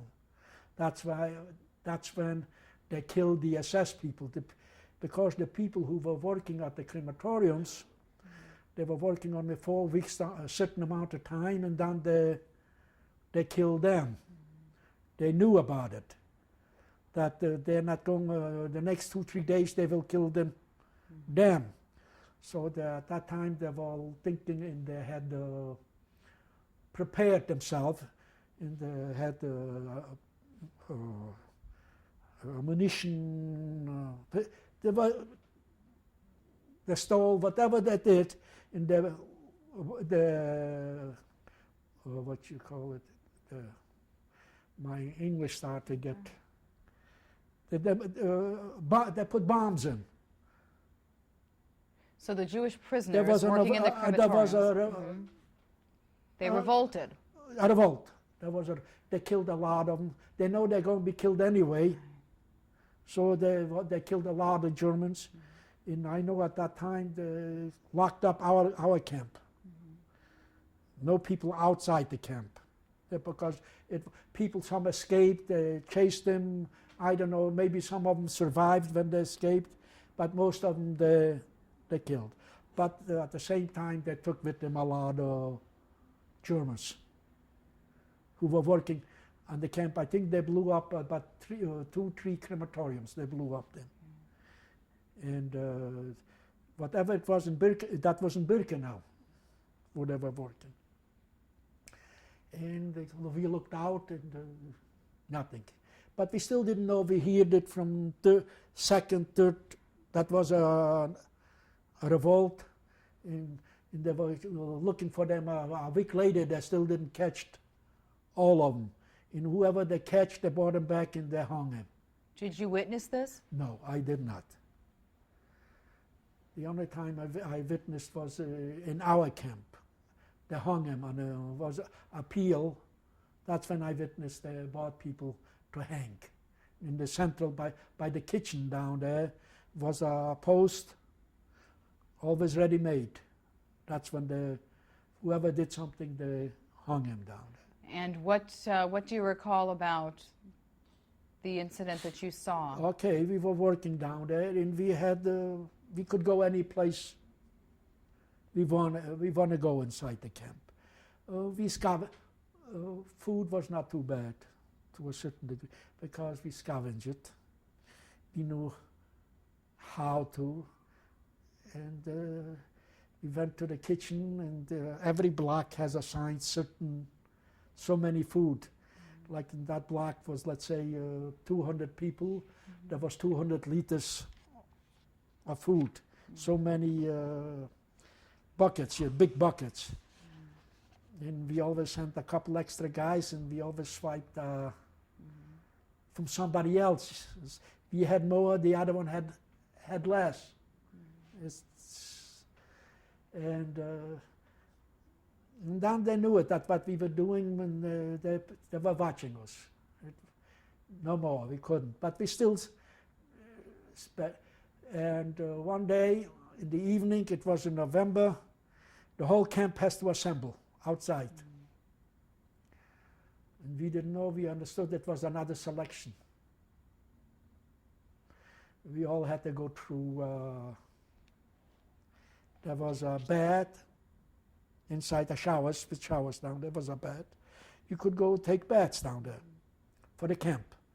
Down there was Mengele again, some other SS people. And you used to go from one end all around, all blocks. And they called the people by blocks. Nobody could hide. You have to know a lot of things to know those things. If you don't know, you went with the masses. And we stayed down there, and we had to go through. And you had to be naked, and you had your clothes in your arm. And they looked you over, turned you around. And they saw how you looked, if you were clean or still got some meat on your bones. Then they let you go. They looked at you, okay, you can go. And when they didn't let you go, then all they did, they just took your number. They wrote down your number, and they let you go too. They didn't do nothing, they let you go. They just took your number. And a couple of days later, or whatever it was, when we stand an appeal in the evening, all those names with the numbers, nobody had a name. Everybody had a number. Prisoner number so and so they called up, and then that was the end of it. And right after I went back, I was in block 13, right in block 15 at the outside fence. There was a crematorium, and we were right down there, and nobody knew about it. You said you eyewitnessed someone being hung? Yes, they were hung, some certain people. If they tried to escape or I did something wrong, I couldn't go in the appeal. Everybody had to watch it. That was the hanging. And that was very often. So you witnessed numerous hangings? Numerical hangings, yes, ma'am. And in down it was, after this election, I said to my brother, I wish we can get out of this camp, because even if you're healthy, you never know when they can make another selection. How often were these being held? That was the selection they made when we came. In the ghetto, they made the selection when they escaped. Then the selection when we got to Auschwitz. And that was the selection when I was in central Auschwitz. Okay. And also here in was December, they evacuated that school. The masonry school. Out of Auschwitz. Okay. Where or what, they didn't tell us. They evacuated the camp, the school, not the camp. The school. That was, I think, in December. And where did you go from there? Okay, in December they put us on the train. Down there on the train, they did give us some bread for the tour. To last us for the tour, coats, clothes again, and we ended up in a camp in Auschwitz, in Sachsenhausen. We came at night, during middle of the night. And as a fact, we came down there, and they wanted to take us to take showers again, clothes or something. And I think I went out and I said, gee, if you have all good clothes, when they give us, you'll never get the same clothes. And I talked them into it. Look at us, we're all clean and we're young, and why don't you eliminate? It seems like they listen to us. Maybe they want to get out of it too. And they transferred us to a barrack. And how many people were in this barrack? We were about 120 people, but they transferred us to a barrack. I know I was in one barrack, maybe some of them went in a different barrack. We down there, and in the morning when the reveille was, we were used to it, to get up in the morning and get on the, keep us clean under the water. It's to be hygiene, with hygiene helped. We couldn't understand in that camp, in the same barracks, where people, they didn't go to wash, they used blankets as a coat, and they thought we came from a different planet, because we were all of us right to washing, and we kept clean. And then they sent us again to a different barrack. After that was just for overnight. In the barrack we stayed about 2 weeks, quarantine. During quarantine they sent us to detail work with dogs, but the camps, SS, was one SS camp after another. They took us for those details. What type of work were you doing? Doing planting trees near the houses where they were housing those dogs. To plant a tree by each dog, we had to go to the woods, cut certain trees and plant them. If they need somebody, I always was a gardener. I always was something if they needed. If it was to my advantage. And also one day there came a commission. They opened up an office, and everybody has to go through them, and they start screening us. Down the screen traits. There was a friend of mine, he was with me all the time, a landsman. He was living in a house below. I said, Toivio, when you go through, tell him you're a sheet metal. If he says anything, you tell him you're sheet metal. You tell him my friends, I always worked with my friends, and so on and so on. And I went in and screening and looked at me. I'm a sheet metal meister, more than a journeyman. He looked at me, he said, how old are you? I say, I'll be 20 soon. How can you be? I say, I've been working since I was 10. And that was the same thing with my brother. So they sent us to a plane factory. My friend, it seems like he was afraid to say what he isn't, or he didn't tell them afraid. We were separated. I never heard from him again. See, sometimes I'm trying to tell you that trait sometimes was survived. Not always, but at certain instances. If not, they would have sent you in a different kind of. And I understood the different people that used to go to Gross-Rosen, the mines and the labor, different kind of work. In the metal, I always thought it's more survival, easier way survival, unless you get sick. And at this point, what kind of food were they providing? The food in the camp, there was normal food down there. It's we went to Heikelwerke, and they put us also in a youth barrack. Okay, now you were in Sachsenhausen. Pardon? You were in Sachsenhausen. Yeah, and after the screening, all the people, was a whole group of us, who probably had the right trades. We all marched to Heikelwerke, and that was about 10 miles, 15 miles. We marched in the snow and Did you see anyone no, that didn't, that wasn't able to march? No, that was not. As a matter of fact, it was more youth, younger. And we marched down there, and they put us in a youth group, and we stayed down in that camp. What was the name of this camp? Heikelwerke. There was big hangars with airplanes, and they used to be. We used to go to the bathroom.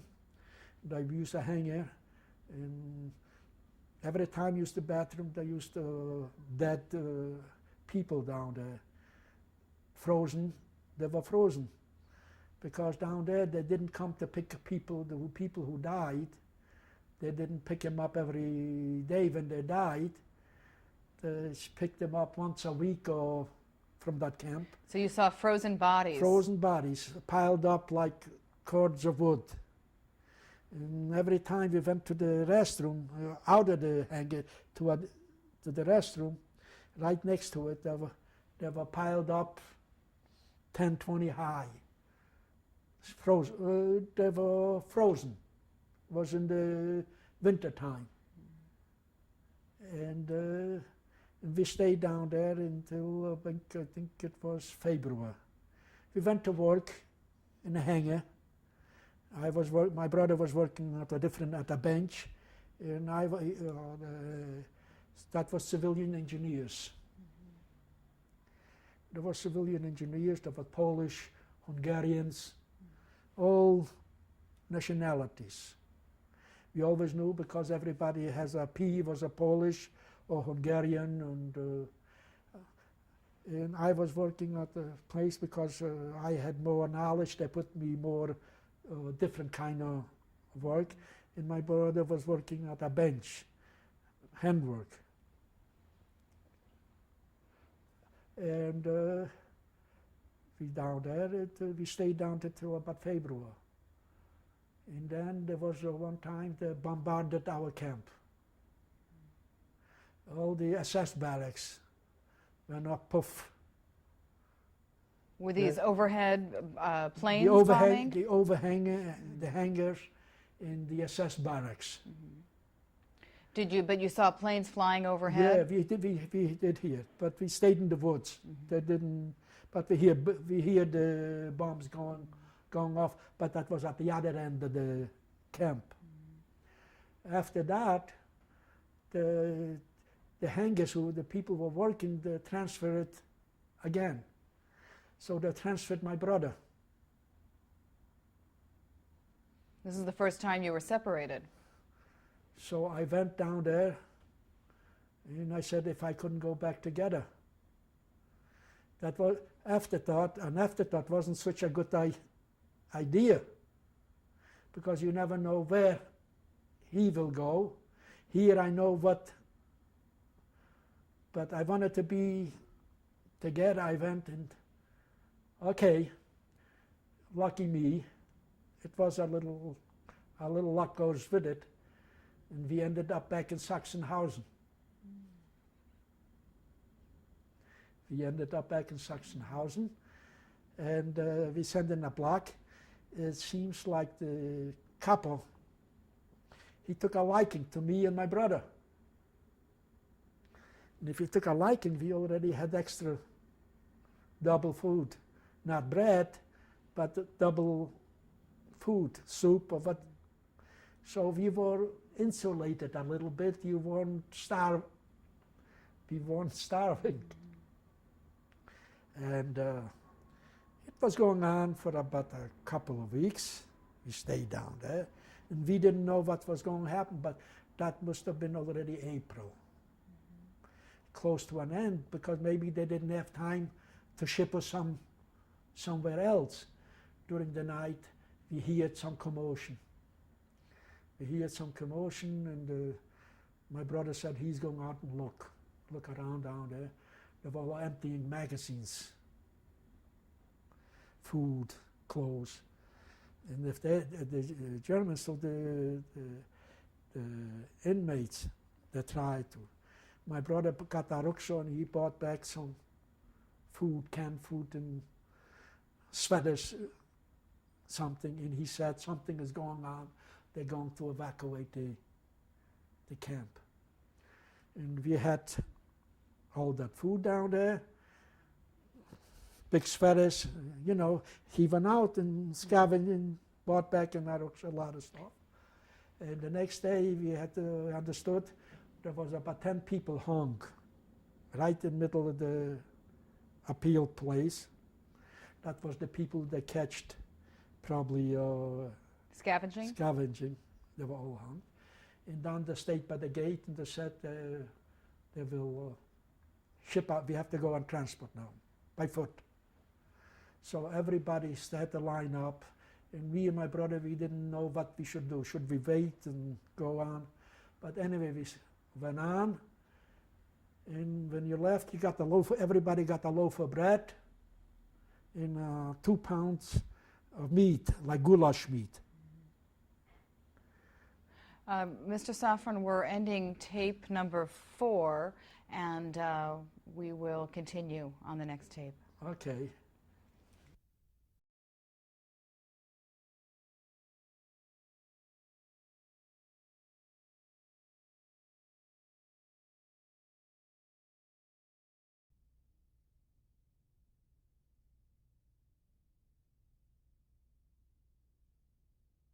Camp was evacuated and you began a death march. No, they started evacuating. Everybody got a loaf of bread and a can of goulash meat. And and that was right to go out, to get out the gate. And me and my brother said, you turn to the right and I turn to the left, we'll go back. We already had the bread and a can of goulash. We went back and stayed in line again. And we got another loaf of bread. They didn't count numbers of whatever it is. Everybody looked alike with all these uniforms, same uniforms. Everybody looked alike. So we had another loaf of, I had a loaf of bread, my brother had a loaf of bread, and start out on march. And that was saved us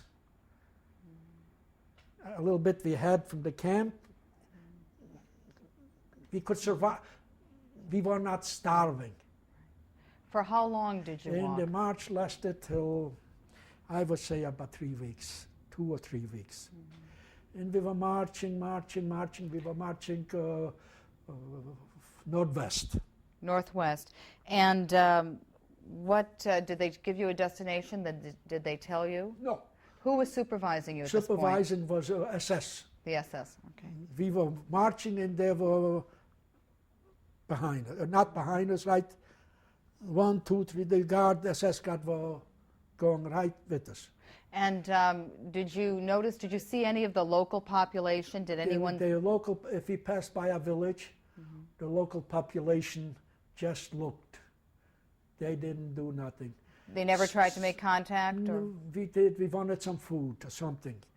And sometimes when we passed fields, if somebody saw a potato sometimes left over, or carrots left over from that time. If somebody left, grab it, they shoot them. The SS would shoot them Shoot if they the tried to people. grab the potato. If they sometimes in the field you could see sometimes, we were looking out for something to eat, to grab something. And if they assess there, if you start grabbing, he shoot you on the place. Or somebody who couldn't make it, he stayed behind, they shot them. And did you eyewitness those? And we were marching, and we were marching in the evening. They found a place for the woods. They marched us in the woods, and everybody laid down to go to sleep. Everybody had blankets. When we left, it was wet. If it was raining, that blanket was wet. And some people we saw never got up in the morning. Did you notice anyone try to assist or help anyone else? No. And some of them died in their sleep. When they lay down, they died in their sleep. And I had a friend with us, and he was in the ghetto with me. We called him Muzhin. He had the curly hair, and his nickname was Muzhin. He got sick. He worked in the ghetto. He worked in the metal. He was a sheet metal too. That's why that camp, when we left from Sachsenhausen, that camp in Heinkel, they caught up with us. They evacuated that camp too. And on the road, the whole group, we were together before, we caught up with us. It was all mixed up, and he couldn't make it anymore. He got sick. We were dragging him for miles, me in one hand and my brother on the other hand. We couldn't more. We said, wait, when we come to our village, we'll drop you off in the village. You'll have a better chance to survive there. One might not shoot you in the village. As it was, we dropped them off to the next village. We dropped them off, and some Red Cross trucks came by and picked them up. And then after we were together again. And then at one night, we got up in the morning after we were sleeping, and no SS, they're all gone. So where do you go? We didn't know where and what. So we started going to our village, and we saw Polish people working. They worked on the farms. And they told us that the Americans not about 10, 12 miles away from here. But we were sick already. At one time I got sick during the march. I had a fever. It seems like one night I went to sleep with a high fever, but in the morning the fever broke, and I was all right. And if we stayed down there recuperating by that farmer, cooked, and we all got sick from the food, overeating, and we ended up in a DP camp. Displaced persons camp, yeah. And then we were on our own. We ended up to Hamburg, Germany. There was other groups, and where you go and where you go. They had horses in a rolly, and packed us up whatever we already accumulated. We already accumulate something, and we went to Hamburg. In Hamburg, we found a place with the Jewish, there was a German Jewish Agency? agency there. And we registered, and they didn't want anybody, but they had no choice. They don't want refugees. Nobody wants refugees. We stayed down there, and they put us up in a special place, made room for us, and we stayed down there in that place in Hamburg, outside of Hamburg. And then they sent us to Blankenese, that was Warburg. Maybe you hear the bankers, German banker Warburg. He had an estate outside of Hamburg, and his place became a refugee camp in the school. How long were you there? We were there some months. We were there, quite a few months. And the school, and they had a school. My brother went to school down there. In the 1946, they sent them to Israel. Me, I was older. I could go to Israel, but not legally. He went legally, like a youth transport. They allow him to go as a youth transport. Me, I was older, so if I had to go, I had to go through the borders on my own. Smuggle, go to Israel. But I was a little older, I was more independent already, so I stayed in Hamburg privately. I registered as a private citizen.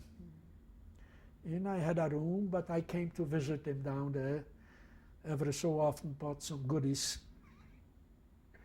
And it was a certain things, and that down there in that school there was already Jewish Israeli soldiers from the Haganah.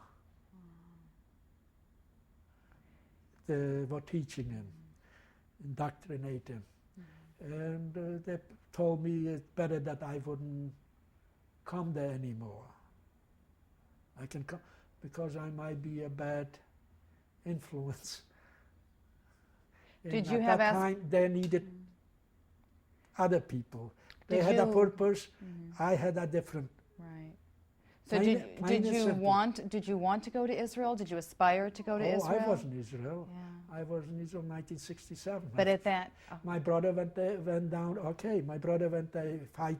He was fighting in 48, in 56. He went down there. He was fighting in the war in 56, and in 1958 or 1960. Okay, he went down there in the Israeli army, and when I came to the United States, I was in the American army. I was in the Korean.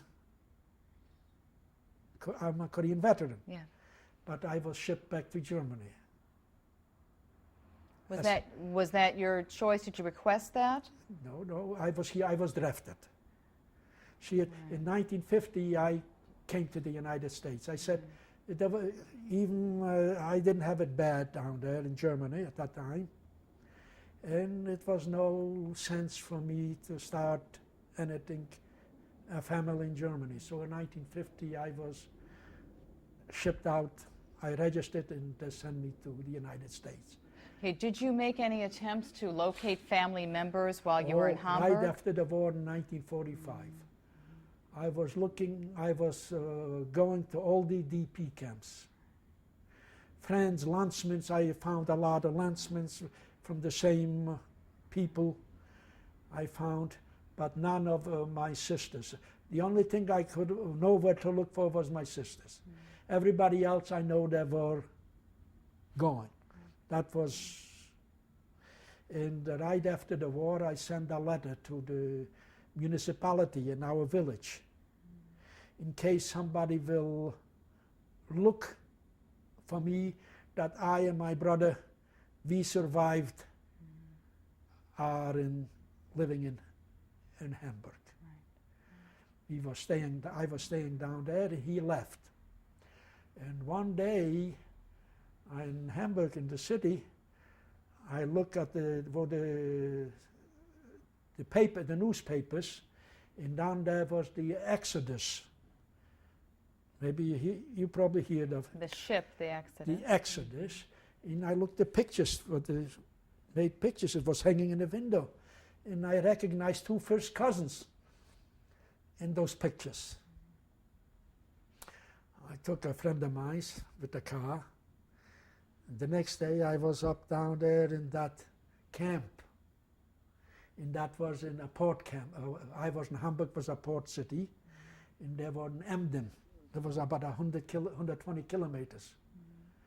And I start going into the camp, and I found those two cousins.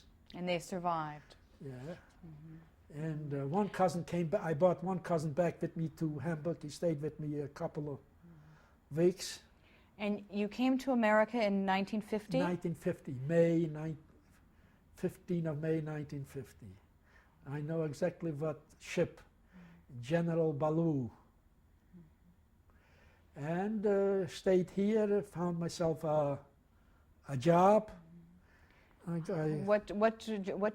did you make your living here in the United living, States? I stayed with somebody. I paid room and board. Right. What type of work did you do? Metal, the safe company. Always in the metal. So you continued that work? That was the easiest thing down there. And I stayed down there, and then I found me a better job. That job was no advance, no. And I stayed there, and then I was drafted in the Korean War. I was drafted. They called me they sent me back. They gave me a 4F. I thought I'm finished. They did give me a 4F because I didn't speak any English. And a couple of more times they called me, and the third time I was in. And then you married? No, I wasn't married. No, yet. you then married after? No, I was married. I was in the service. And my brother was in Israel. He married. While I was in the service, I went to Paris. I sent them papers to come to Paris. And I brought him to Hamburg.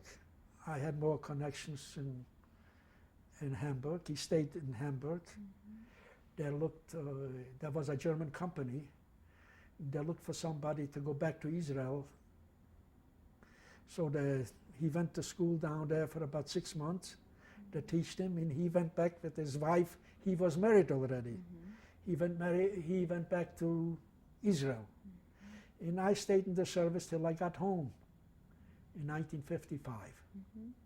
In 1958, I got married. And you went on to have how many children? I got children.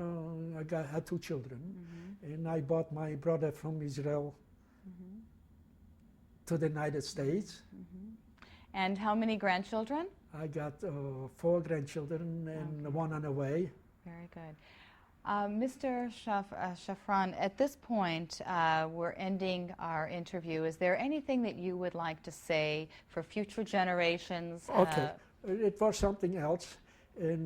But 4 years ago, when I was in Israel, there was a reunion from that school, from Auschwitz. The masonry school at Auschwitz. The masonry school. There was a reunion down there. And they had a whole list all about it down there. And that guy, he is in Israel, Mordecai Shimonovich, the Muzhin, what I said. I didn't know anything about it. So everybody had to go on the podium to say something, whatever it is. He went up and he did give a speech in Hebrew. I didn't know what he was talking about it. And he explained if it wouldn't be for the Szafran brothers, he wouldn't be here and talking to them. That if it wouldn't be for us, he would have been a goner at that time. And then they called me to say a few words, and I said, I did what I had to do. Plain and simple. Maybe a stranger, maybe not. He was closer, and we couldn't, and then we dragged as long as we could, and give him courage and to the next village, and then he survived. Any message for future generations? Pardon? Do you have anything to say to future generations? Future generations, that the people should be always not to be in the dark. Some of the Jewish people, if they knew more, maybe they would have done something. Maybe certain people knew. If they knew, they were afraid to talk. I myself, we never knew what happening till the end. There should we always be on their toes. That's the only thing for the future generation. Don't be in the dark. If you don't know, ask a lot of questions. Thank you. And here we are here, and we advanced like everybody else, whoever wanted to, and we made our life ourselves. Oh yeah, in 1967, I went back to Israel. When the war, or was it 60? When the war, was it 1967? The Six-Day War. 68, I went back, was it 68? 67. And I went back in case I could help out a little bit. They didn't need me. But So- you volunteered. On my own, on my own. I just on a tour, not on a tour, I went on my own to see if I could help. They didn't need much help, so I came back to the United States. And I was in the American Army, and it wasn't that bad. Well, Mr. Szafran, thank you. Thank you very much. And Legacy of life. okay, I want to introduce my wife, Shirley. We've been married for 42 years. A wonderful life. We have 2 children. We have 4 grandchildren and 1 on the way. And that's it. You got anything to say, Shirley? No, I'm just happy that I have him. Okay, let's go one more time right away. And I want you guys to look right at me, okay? And Same thing. yes, I want to introduce my wife, Shirley. We've been married for 42 years. And we have a wonderful life together with our children. And no complaints. And I wish what happened never happened, but it did happen. And we go on with our lives. And I'm not much of a speaker, but if everybody has a good life as me and my wife, and there will be no complaints. And our 2 children and our 4 grandchildren, with 1 more on the way. And their lives should only be better, if possible, than we've had. And we've had a wonderful life.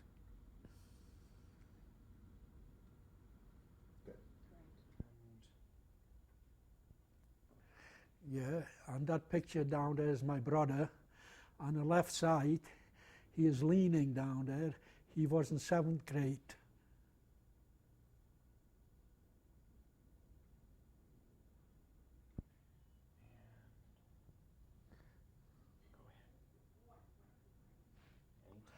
Okay, here is another picture, school picture, from my sister.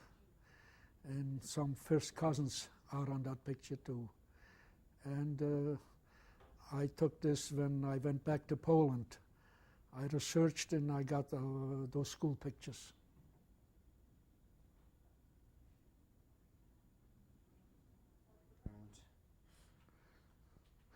go ahead. Here's a cousin in the topper on the top. a first cousin. She lives in Paris. She's a survivor. On the right side, I have a first cousin. She never survived, and never heard of him. I looked, but never found anybody.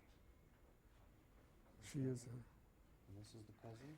This is a cousin, and this is. She went to school. She went the as a cousin design. Yeah, she went as a designer. The same thing as mine. Okay, let's see. Use this my pen. Okay, and That's it. this is one cousin. That's one cousin. And here on top, that's this is the other the cousin, other cousin. right here. Correct. That's for the editors. And go ahead. That's another cousin of mine.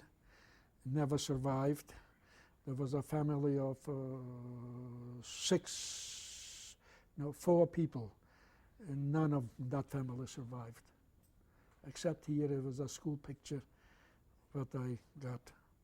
And describe this anytime. Okay. This is a picture from a stone the survivors put up in Jerusalem for the people who died from Strickau. That's the stone we put up for the remembrance. And once again, please. In memory from all those people who died from our shtetl.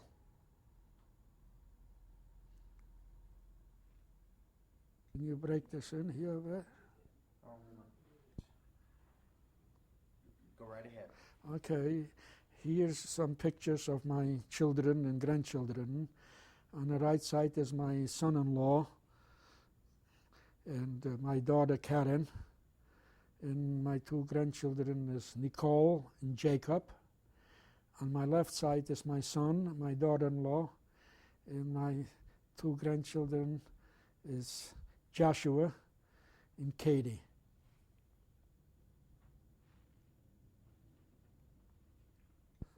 And go right ahead. Okay, and this picture is my brother, my sister-in-law Simone, her son Zvi, his wife, and their son Mark.